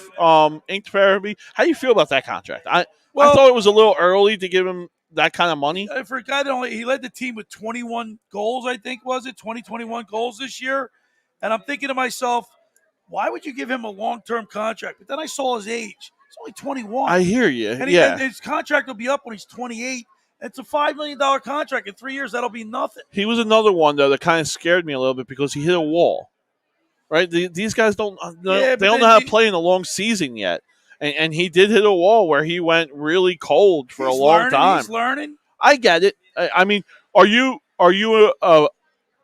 in favor of signing a guy early before he hits his real prime to get him under a good family deal? Well, here's the thing.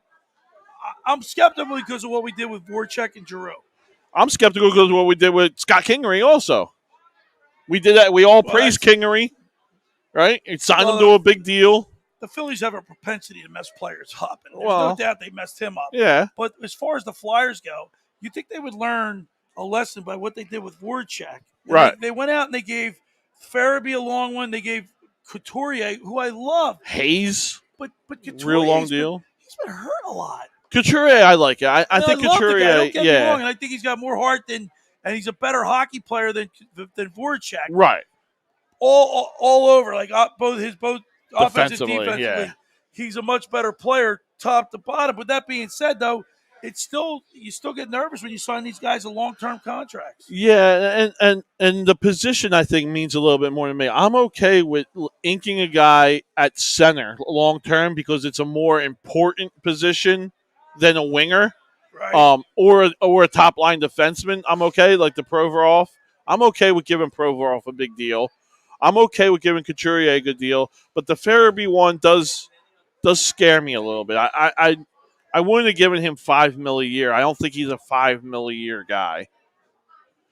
I'm looking at my bets thing. I got a couple games coming up. I want to maybe we'll get people to chime in and tell me what to do here. Here we go. Benny's Nation says Coots is being groomed to be the captain of this team. He is getting the C. No doubt about it. He's getting the C next, yes. LSU Tigers at UCLA. LSU is -2 on the road. And then you got... I like UCLA. You got Brigham Young in Arizona. That's Herm Edwards' team. Yeah. I might tease something there. I like UCLA to win. You like UCLA to win that game? Yeah. All right, I'll tell you what. Let me go UCLA. People stop me if I'm wrong. UCLA. People stop me if I'm wrong. And Arizona? I mean, if you're going to go out of that, yeah, I would go Arizona. But so here's. Are you doing straight up or you're teasing it? No, I'm going to tease it. Ugh. All right, ready? 7-point tease too. You really means, like those. That means UCLA gets +9. Right. And the Arizona Wildcats +20. Yeah, is that a sucker bet? I mean, your odds got to be horrible on that. What are your odds? I didn't put the money in. Let's see if I put 20 on that. Pays off 36. Yeah, I just those aren't my type of bets, but some people like those type of bets. Teasers are hard to win. Teasers are they're hard to make money off of too. If you go with the underdogs, you can really make a lot of money. Yeah. But if you tease it the right way, right? Right. You tease your odds up. Yeah. So, I don't know. Anybody out there thinking I'm doing the right thing? I got the Bruins +8.5, Arizona +20.5, the 2-team tees. Arizona Wildcats. If that's the way you're leaning, I mean, I like that. That sounds good to me. Herm Edwards had a weak squad this year? Yeah. No. Yeah. What's Herm Edwards? They're not going to be good. Remember Herm Edwards when he was with the Jets? What was he ranted? He did a rant out there. Oh, yeah. What? We play to win the game. Yeah, that's a famous one. That's always played over and over. Is that better than who was the Vikings? Vikings. Mike Mora? Was it Jim Mora? No. Who was it? He said, "We are who we thought they were." Oh no, that's Green. Yeah, Dennis Green. Dennis Green. Yeah, that was for the Cardinals, which right? Which one was better? We played to win the game. Oh, Denny Green was better. Denny Green. We are who we thought they were. Yeah. Denny Green was definitely better. Have we ever had an Eagles coach go off? Oh, maybe Buddy Ryan. I would assume. I mean, we had some fights on the sidelines, but I don't think we ever had a press conference rant like that. No. We've had a lot of coaches that declined to speak. The last couple of coaches. Yeah, Manuel and Eskin. That was good. Yeah. Well, Howard Eskin put him down a lot. Yeah, he called him, country bumpkin, and the fact that Charlie doesn't have a great command of the English language. Correct. It's not that he speaks improperly; just his slow delivery. Yeah, and he's a real guy. A country By the way, I had Charlie on my show, and he was phenomenal. Yeah. He had us laughing. We had him laughing. And when Charlie came to the Phillies, he was criticized. Oh yeah, I mean, people really were mean to him. And now the guy can walk on water. Oh, he would never pay for a meal. That wallet will never come out in Philadelphia. Nope, and rightfully so. Yeah, I'm waiting for somebody to chime in here. Not too many people are taking a stand here. I've got the UCLA Bruins and the Arizona Wildcats in a 2-team tease. I'm getting plus 8.5 for UCLA, plus 20.5 for Arizona. I mean, I $20 like on it. It'll pay 36. By the way, I'm down to 6. I started with 100 today. I'm down to 69.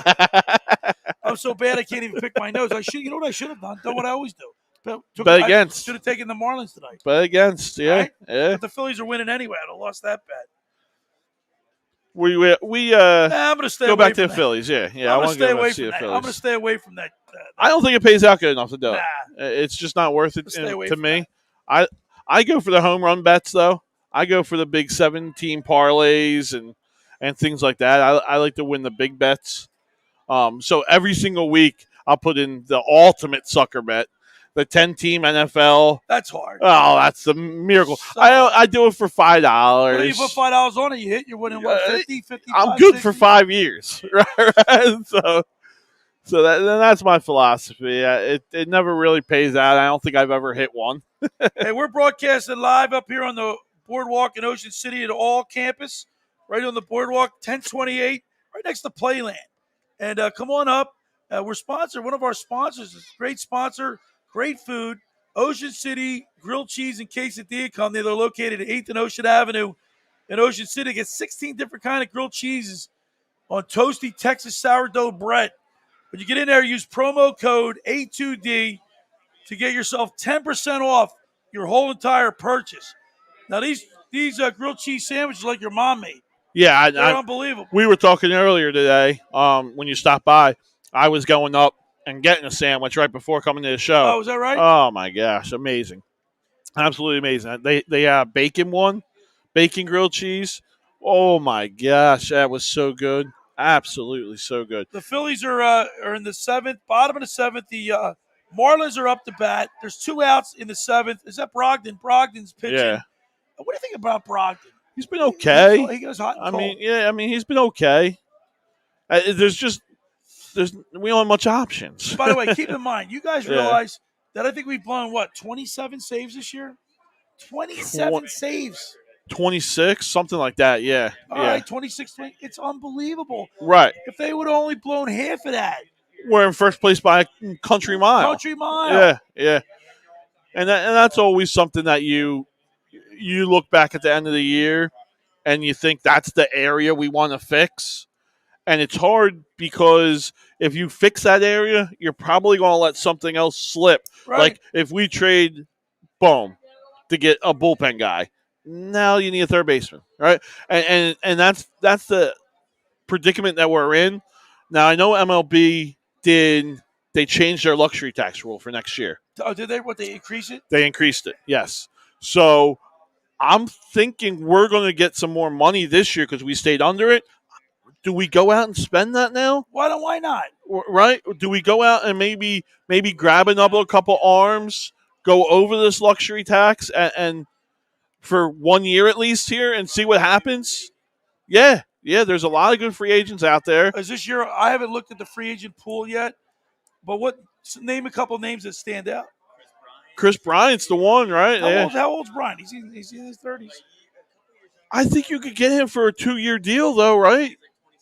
Yeah, we could get him for like a DD type of deal, I think. And he's what, a third baseman? Third baseman, yeah. Right.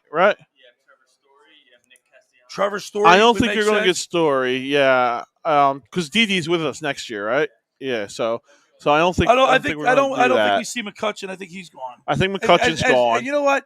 I know McCutchen's he's been on fire of late, but he had a really slow start. He had coming off knee injury 2 years ago, and I think he's done good for us. I think he's done. Yeah, he's played really well, and I think he's a great locker room guy. Right. But I just don't think he's got enough to stay around. No, I think it's definitely an area that we're going to have to address next year. And like you said, there is free agency. Do we go over that luxury tax? That's the main thing. If we can go over the luxury tax, then we could get some solid replacements for these guys. But if we don't, like, who are we looking at? I mean, like a Jock Peterson, like guess what? Nick Castellanos. He goes down to Atlanta and he's playing well. Right. He's one of those guys you bring up here, he stink. Right. That's what I mean. Like, we're not going to get a solidified guy. Go get Stroman from the Mets. See, that's one position I don't think we're going to need next year, starting pitching. Right? Our starting pitching next year might be really solid. When's Eflin coming back? He's back. Right? Yeah, but he went. Did he? They shut him down? Yeah. They shut him down permanently? Yeah, I can't believe. What? See, instead of playing with, that was the game I went to. Why they just give him surgery when they knew it? You know what I mean? Instead of playing around with his stuff. I don't know, but looking at our starting pitcher next year, you got Wheeler, Nola. All right, there's your 1-2, and then you got Gibson as your 3, and then you're going to have Ranger Suarez and Eflin. I mean, that's a pretty good starting 5 on paper, and I'm okay with that. How about Ranger Suarez? Is that unbelievable? His story. Yeah. You're talking about moving people around. Oh, he's been in the bullpen. He made him a starter. It just goes to show you that if you're a pitcher, you can pitch no matter what situation you're in. Maybe. If you're a pitcher, you can pitch. If you're good, you're good. The first 3 starts, he went 45, 50 pitches. Like, all right, well, they took their time with him because he wasn't. Okay, so let's wait a whole year. I actually thought they handled him pretty well. I think they handled him pretty well. Yeah, I think they handled him pretty well. But let's have a full year where he starts, where he goes 200 innings, and let's see how that arm is at the end of the year. Yeah, Benny's Nation says his concern is at Nola. He's worried about Nola, and he's not been good. And he's notoriously famous for not pitching well in September. He hasn't pitched well all year this year. He hasn't been good, but he also hasn't been bad. By the way, Cincinnati just took the lead over Detroit. Of course, we're in 4 wild card race. We're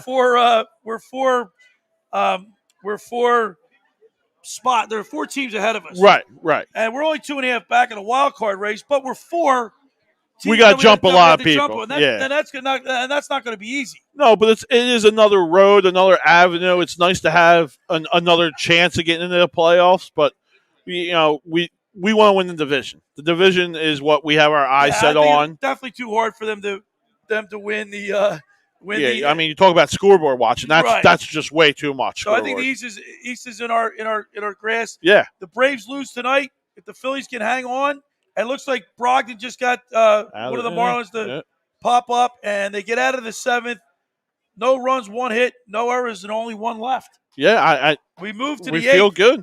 We feel good going in It's the Phillies 2 and the Marlins nothing. We're blanking the Marlins. Who you got coming? Is Archie Bradley back? Archie's back. Okay. We're here in the Rant Booth in Ocean City, New Jersey at All Campus, 1028 Boardwalk. Come on into the Rant Booth. You rant with me in the Rant Booth. You get 10% off your hat. 10 minutes with me, 10% off your hat. It's a great deal. 10% off everything. Everything in the Not just the hats, even the cornhole. Whatever you guys really want. Good. Yep.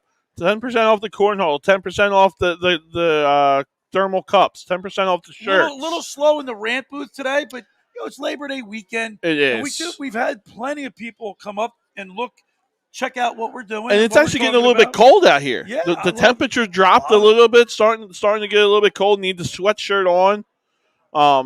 Walking home tonight's going to be a little chilly. By the way, we just got an update. Benny's Nation says Braves are already up 2-0 in Colorado. Yeah. That's all right. They were up 2-0 last night. Yeah. And they can't remember Colorado has a great home record. They don't lose at home. Well, hopefully that trend continues. Let's keep it up. We're here in the rant booth. Jinxing it. We're flying. Time's flying by here. Yeah. Already on the show for 2.5 hours. So it went flying by. So I'm gonna put you on the spot here, Bill. Sure. We just announced the Vegas trip. You coming out? Well, you gonna do the show out there? You want to do your show out there? My show. Why not? ESPN show. Yeah. It's on the weekend. Yeah. Wow. Right. Yeah. Are we going to get a verbal from you? I'm not going to make a commitment right now for the simple reason I got to look at the logistics of it and talk to the station. Yeah. But I also have a 6-year-old too, so we'll see. I hear you. It's a weekend. I have I can't get away as easy as you can. But it's going to be a fun weekend, guys. Tom's going to set up that Facebook. Please sign up. Spots are going to go fast. We already got at least 10, 12 guys that are 100% committed to coming in. This next ranter that we have in our rant booth is a special guest that I have coming in here. It's my cousin, Bill Armstrong, aka Army. And the beautiful thing about my ranter here, Army, is that we sit next to each other at the Eagles games. We have season tickets at the Eagles game. Welcome into the rant booth, Army. Yeah, there we go. Yo, Bill. Now, we did a predictions on our show today. We've been talking throughout the show here on the rant booth about the predictions for the Eagles. What do you see the Eagles doing this year? Because Scott McKay and I both agreed that we think Dallas will win the division at like either 10-7 or 9-8. Reluctantly, I can't stand the Cowboys. Reluctantly, I picked them. What do you say? Sports Illustrated said 3-14. That was very depressing. For who? The Eagles? Yeah. I don't know where they get that from. The over and under in Vegas is 6.5. I think 7 or 8 wins is that's what I said. Is reasonable. Well, I've got them going 9-8. You keep in mind, Carson Wentz, if he would have played half as good as he did in 3 of those games, they win 7 games by accident. He was so bad last year, right? Yes. I mean, look at the Cincinnati game. And all the key moments, he did not come through. Look at the Washington game where he turned the ball over like 3 times. He was horrible. And we shipped him out.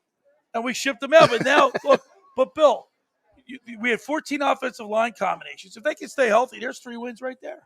Yes. Because these games are one up front. You got to worry about the aging defense as long as they stay healthy. The defensive front is awesome. Billy and I share one memory of a game that I'll never forget. I'm sure you'll never forget. Remember the emotion that went through us when we beat Atlanta to go to the Super Bowl? How cold was it that night? But we didn't feel any of the cold. 3 feet of snow on the ground. Michael Vick hated it. He couldn't stand it, and we won the game, and off to the Super Bowl we're going. That game was no. It was Michael Vick. Donovan McNabb was No, Vick was for Atlanta. Oh, for Atlanta. Right. Oh, yeah, because they were talking about how cold it was that Atlanta couldn't play in that weather. We put snowsuits on to walk to our seats. Remember, I didn't have my gloves on that. We had our favorite beverage with us. Little gobble gobble. A little bit of that wild turkey. Not remember, to put a plug in for Kentucky. You remember, I mean, the pandemonium and the emotion that was going through that stadium. People hugging and kissing, crying, high-fiving awesome. Complete strangers. That was a memory I'll never forget. And it was in the link, right? And I want to put a plug out for today's big win by Penn State. Penn State, your son Jake is up in Happy Valley. I'm paying the bills, yeah. so I'm a huge Nittany Lion fan now. They beat Wisconsin, big upset on the road. Labor Day weekend, I'm used to going to your house and watching Colorado State play. Oh, they stink right now. But are they on TV at all? Are they playing today? They lost. They usually play Colorado. They lost last night to South Dakota State. South Dakota. Yeah, Didn't they usually play Colorado in the beginning of the season? They changed that up, right? Yeah. All these colleges, all the schedules have changed around, but we got a great slate of college football today. Yes. Yeah. Did you watch any game? Yeah, I Wisconsin, took. Penn State? I watched a little bit of it because I got off the radio at 12 noon. We went to lunch, and I could see it in the distance when we went to lunch. But I took West Virginia today, and I took West Virginia and West Virginia 2 TTs, but I lost. Tulane? Did you take No, I can't. Where's Steve? He knows what I took. I can't remember, but I lost that one. I got Clemson tonight. Ooh. You know, like Clemson? By how much? $20. No, what are they favored by? The Clemson was giving Georgia 2.5. You know what Allen Iverson would say? You get paid fast. You You've seen those commercials? I love the commercials. Yeah, they're good. Yeah. So that's so a big game tonight, Georgia, but I'm doing the family thing. You're doing a family thing today? Yeah. And we got Eagles game in 2 weeks. I'm going. I gotta give you a big check, right? Yep. So I'm gonna go to the 49ers. I'm gonna go to the Chiefs, KC, and I'm gonna go to the Bucks. You that could be 3 losses. You know, you're cherry picking. Yeah, but I want to go. I want to see Tom Brady one last time. Oh, three awesome games. Right? Yeah. Mahomes. You're in. Yeah. And I want to go to the 49ers. It's the first game, obviously. You want to do the road trip to Denver? No. No. Are you? I'm thinking about it. You probably will. I got friends out there. Where do you get tickets? I got friends out there connected. Yeah, you got to get me some tickets. I have a friend of mine that needs tickets. Okay. To that game. Where do you get them on? StubHub or whatever? I got a couple buddies out there. Is that right? From CSU, yeah. All right, I'll touch base with you. What else, Bill? What else is going on with you as far as you think the Eagles have any shot at winning the division? Hey, you know what? My son Jake says, we have no pressure on us this year, none. So if we stay healthy, things could happen. I think because my nephew and his buddies, I got Army on the set with me. What's up? There you go. I don't know, man. I got them going 9. I got them going 8-9. Our division stinks, so we could actually win like 5 or 6 of those games. I have the Eagles going 8-9.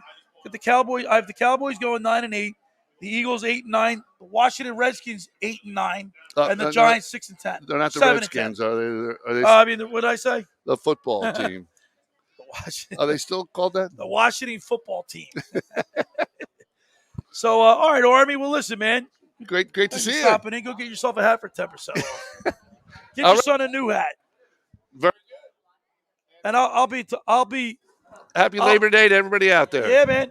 All right, Army. I'll give you a shout after the show. There he is, and I don't know if you got a chance to hear, John, the experience that I had with my cousin Billy Armstrong. We share Eagles tickets. Oh yeah. And we. Yeah, was that Ray? Well, we that far back. Yeah. Ray Rose here, but when the Eagles beat the Falcons to go to the Super Bowl in 2004, how cold was it? Like it was like almost like zero degrees. There was 3 foot of snow on the ground, and the pandemonium and the excitement and the euphoria and just that experience that we had. Right. I'll never forget. Was that the year that Vic went to Green Bay in round 1 and won, and then? Well, we beat them in the NFC Championship. Right, that's what I'm saying. Oh, yeah, I think Mike Vick and the Falcons beat Green Bay that year. Right. Yep. Yeah, and we were all worried about them. Yeah. Well, there was a lot Billy just alluded to. There was a lot being said about the Falcons coming up and playing in a freezing cold stadium. That's what I'm saying. Yeah, but he went to Green Bay the week before. Right. The Phillies are up 2-0. They're in the top of the 8th. Who's up to bat? It looks like Bryce. No, Miller. Bamboo Brad is up. Bamboo Brad Miller is up. And if they can just hold on to this lead, and hopefully the Braves, which we just saw, the Braves are up 2-0. Braves are up 2-0. Yeah, I saw that. I just got an alert on it. Broadcasting live up here at All Campus. David chimes in. He says, Eagles, Jalen Hurts is going to be outstanding. Outstanding this year. So what's an outstanding year to you guys? So like you say outstanding, what classifies an outstanding year? Is 4,000 yards good? Is 4,500 yards? What, 20 touchdowns? 25? Like tell me what you guys think's outstanding. I think he'll go. I think for a good year for me. Yeah, an outstanding year. If he could throw 22 touchdown passes and no more than 10 interceptions. Okay. What about yardage? You care? 3,500. 3,500. That's it. That's 37. Okay. All right. As long as he don't turn the ball over. I mean, that's his big thing. The big number now for quarterbacks, right? Mahomes and all these got 5,000. Right. But he's no Mahomes. No. I hear you, but I mean, is 3,700 yards? Is that an outstanding year? Like that's. Well, I mean, I think that for them, if he has those type of numbers, and he, like you said, if he doesn't turn the ball over, and he can throw 22, 25 touchdowns, no more than 10 interceptions. Okay. And 3,700. Yeah, I think you see the Eagles play a lot better, and okay. that'll be indicative of their record, how well he plays. I genuinely feel like if this team wants to be good and contend for the division, he's got to be around the 25 touchdown mark, under 10 interceptions, but he's got to be closer to 42, 4,300 for us to be – because I don't see the running game. Right, and I alluded to it before, being in the shotgun offense, the running game's going to be a little sticky, a little tricky. I don't see it, so I'm thinking Hurts is going to have to throw for big numbers for us to compete. I don't know, John. I think 43 is a little bit too much. You think so? Yeah. All right. I mean, if he does that, that'll be phenomenal. I think. I would love. Yeah. Right. Yeah. Right. But I think I don't think that's realistic. Okay. That's all I'm saying. Okay. Nitro Freak 4-13 for the Birds this year. For the Birds? Yeah, 4-13. He says. That's where I got them. That's 4-13. I think they're 4-13 team. No maybe way. 5. Maybe 5. No. I don't see them doing better. No. David chimes in. Eagles QB Jalen Hurts is going to be outstanding this year. I think he's going to be better than good. I don't think he's going to be great. I think we're going to be pleasant. Put it this way. I think we're going to be pleasantly surprised. Okay. I mean, you saw where they had them ranked in the beginning of the year, right? 30th? In the beginning. Well, that was before. I saw a list that had him 10th. Oh, who has Jalen Hurts 10th? It was like Stop it. CBS Sports, I think. I can name 10 quarterbacks that are better than him right off the top. 10. Good. Russ. Rodgers. Russell Wilson. Rodgers. Brady. Big Ben. Talking about the NFC or the whole league? Oh, I'm talking about the whole league. But we don't. You're talking. Okay, you just want to say NFC? We can say NFC. Yeah. Stafford. Russ. Stafford. Yes. Stop it. Yes. Why do you put so much stock in him? Why don't you? He didn't. I told you, he didn't impress me when he was in Georgia. Doesn't impress you. He didn't impress me when he was in Detroit. What are you looking for? Like, I don't understand. What doesn't he impress you? The guy's an Iron Man, first of all. He never misses a game. All right. He has what a guy said, a golden arm. All right. Which he does. He does. What he said. Okay. All right, we'll see. All right. Matthew Stafford doesn't do anything for Kyler Murray. Okay, Kyler Murray. All right. Let's continue on. Where are we at here? Dak. Has to be. Come on. Has to be. Dak. All right. Where else we at? Russ Brady, Kyler Murray, Dak, Rodgers. Rodgers. That's 5. All right. Who else we got there? See. Well, I was talking NFL. You're talking. You got a rookie in Chicago. Oh, Matt Ryan. I put Matt Ryan over him. Matt Ryan. Oh yes. Matt Ryan. I mean, I don't know. I think that's. I'd take Sam Darnold over him. No way. Jalen Hurts has. I don't know what you think he does good. Another USC quarterback. Right. Sam Darnold. Yeah. What did he do? He didn't impress me out in USC. To be honest with Brady. That's all right. There's a double down the right field line. What? Nobody out. What impresses you about Jalen Hurts? See, I think your argument is the big colleges he played for. Yes, and I think that he's you guys have underestimated his athletic ability and his QB intellect. Okay. I think that he's gonna because of he's such an athlete, elusive. His arm might not be as strong as Stafford, but he makes up in other areas. I agree with you. I just think he's a better I don't athlete, think all-around a running quarterback wins. I just don't think a running quarterback running wins. quarterback does it, but he's like a hybrid. I don't think he's a total running quarterback. Like Kyler Murray. Is he a running quarterback? No, Kyler Murray's got a cannon for an arm. He's got a cannon for an arm. We haven't seen Jalen. Is it fair to judge Jalen Hurts by his resume from last year? With a decimated offensive line, no tight end. Hurts wasn't playing up to his ability. No, I want to see it this year. Nothing. No, I do. I want him to have this year. I don't think it. I just don't think he has the tools to be a top 15 quarterback in this league. I just don't see it. We just went through let's look at in the end, and we're just in the NFC. Chicago. That's a. I mean, Justin Fields maybe. Right. That's a rookie. Right. All right. Yeah. We don't know. He's an unknown. Okay.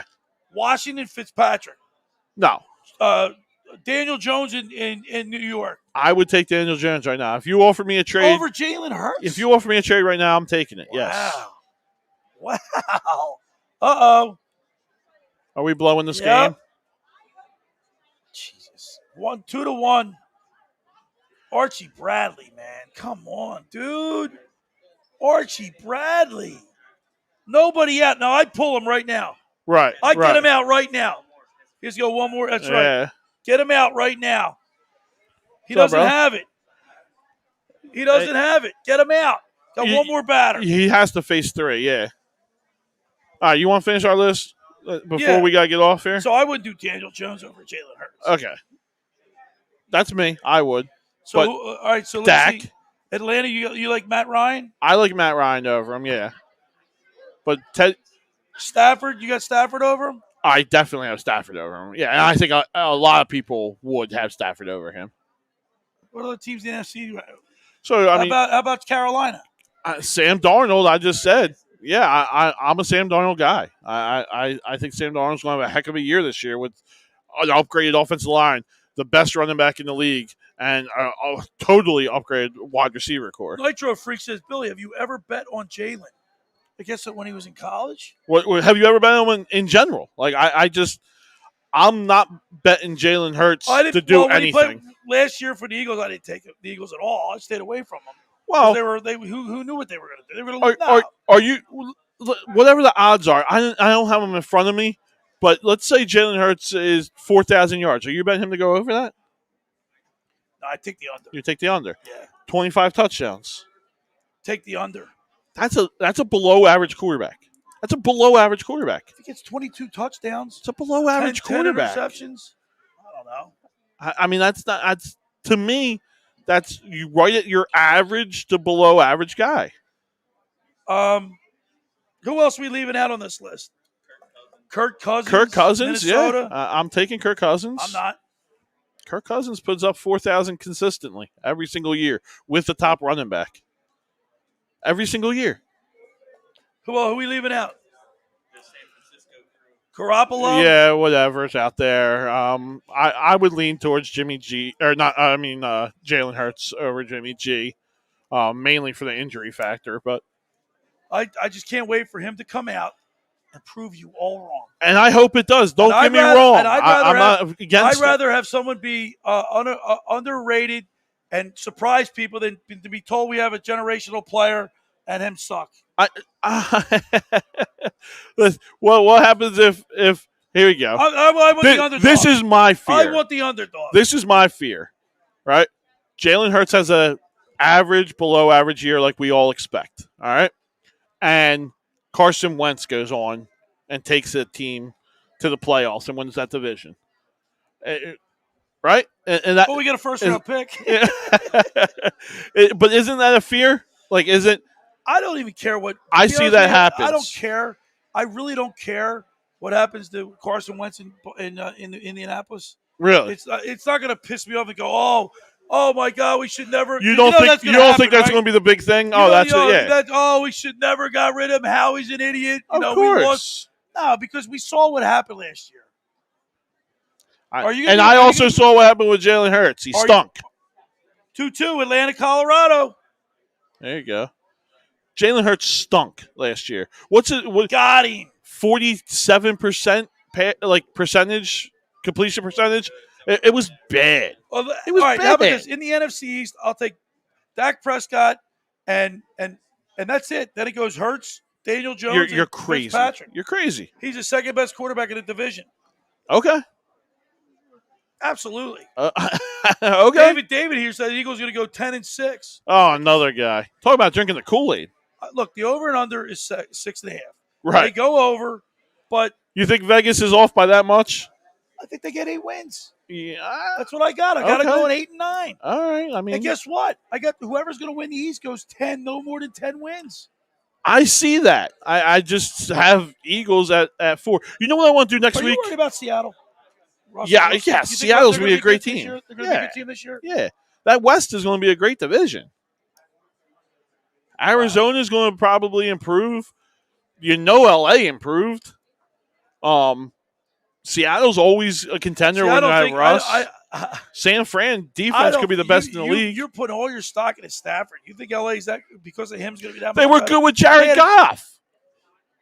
And you don't think they upgraded?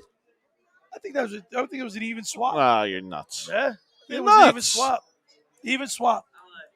I was not a Matt Stafford fan. I get that. And I hear it. See, when we come back here, week 3, week 4, when the Rams are like 2-2. You know what our show is going to be next week? Our show next week. All right, and you're going to have a little homework to do this week. All right, is I want you to do the whole entire NFC, the records for every team. Okay. All right. And I want to see how far off you like we are. You want me to? I want to keep them. You want me to write down what I think everybody's record? Every record for the NFC. All right. Now, there is kind of a formula to this. Okay. All right. So there's only certain amount of games that can be won, right? Right. Okay. So you can't go above that, all right, and you can't go below that. You got to be kind of. What do you mean? If I think like I think, what did I say? Right. I think Chicago's going to win. So there's 16 teams, right, in the NFC, right. All right. 16, and you got 17 games. So you can win that many games. All right. You can go 17-0. You can go 17-0. Right. All right. So you need to pick. You can't have every team having a winning record. Every team can't have a winning record, right? You know what I mean? Right. There is a mathematical formula to it. Right. Well, my East, I already did my East for you. I told you what I thought about the East. Right. 9-8 for the Cowboys, 8-8 for each Washington, Philadelphia, 7-10 for the Giants. So that means that you need to have some teams like in the West. Right. Or the South that are really bad. We also play AFC teams too. Okay, but in general, that's usually how it plays out. Well, I think Atlanta's going to stink. Do you? Yeah. I don't think they're going to stink. I think Carolina's is around the 500 team. Is that a home run? Yep. Jesus Christ. Archie Bradley. Do you believe it, man? I do. Archie Bradley just gave up a home run. The winning, potentially winning. Bottom of the 8th. Jesus. What a way to end the night. Yep. Because we got like 3 minutes. We're signing off soon. Yeah. Oh, my God. Archie Bradley. Why can't we have nice things? No, I'm going to hang that on Girardi. Why? That's our guy. Archie Bradley's our 8th inning guy. 2 guys come up. He gives up a home run. Who you going to? He wasn't pitching well. He wasn't pitching well. He's our guy. What did I say? Did I say hook him? And you said he's got to pitch one more player. I would have hooked him right there. Now, I know he came out and struck the last 2 guys out. Sucks. He stinks. He's been good. He's been good for us. Believe that. Look at Joe. I would have hooked him right there, but you can't. You had to go one more batter. I still would have hooked him. I would have put Alvarado in. Oh, man. Oh, can you believe it? Yeah. Archie, if he walks this guy, you hooking him now? I think. Right. Home run. What's he doing, man? All right. Well, you ready to sign off here? Call it a night. Wow, man. Right on the button. Yeah. Well, let's thank Dave Sharapan. Yes, Dave. Thank you for coming on. Thanks for coming on. Tommy Arnone joined us tonight. Yes. We had 5 ranters in the rant booth tonight. 180 in Marco. Army, and who else we have? I thought maybe we had 4. Slow night with the Randers, but we had a lot to talk we had a lot about. to talk Yeah, about. we had a lot to talk about. We had a couple of guests that came on, and John, once again, a great night up here at All Campus. We'll be back next Saturday. Yes. Doing it again. Yep. We'll count on Indian summer here. We got a lot to talk about. Eagles football. We'll be on the eve of the first game. Right. That'll be a lot of fun. We'll have the reaction to the Dallas Tampa Bay game. Yes. So next week, guys, we just said we're going to do a show based on records for the NFC. If you guys want to join along, do your own. Throw some pictures up for us, and we can talk about them and see where we're at with all of it. From now, this is Billy Schweim signing off for John Coyle, the owner of All Campus. Billy Schweim saying so long, good night, and we'll see you next week.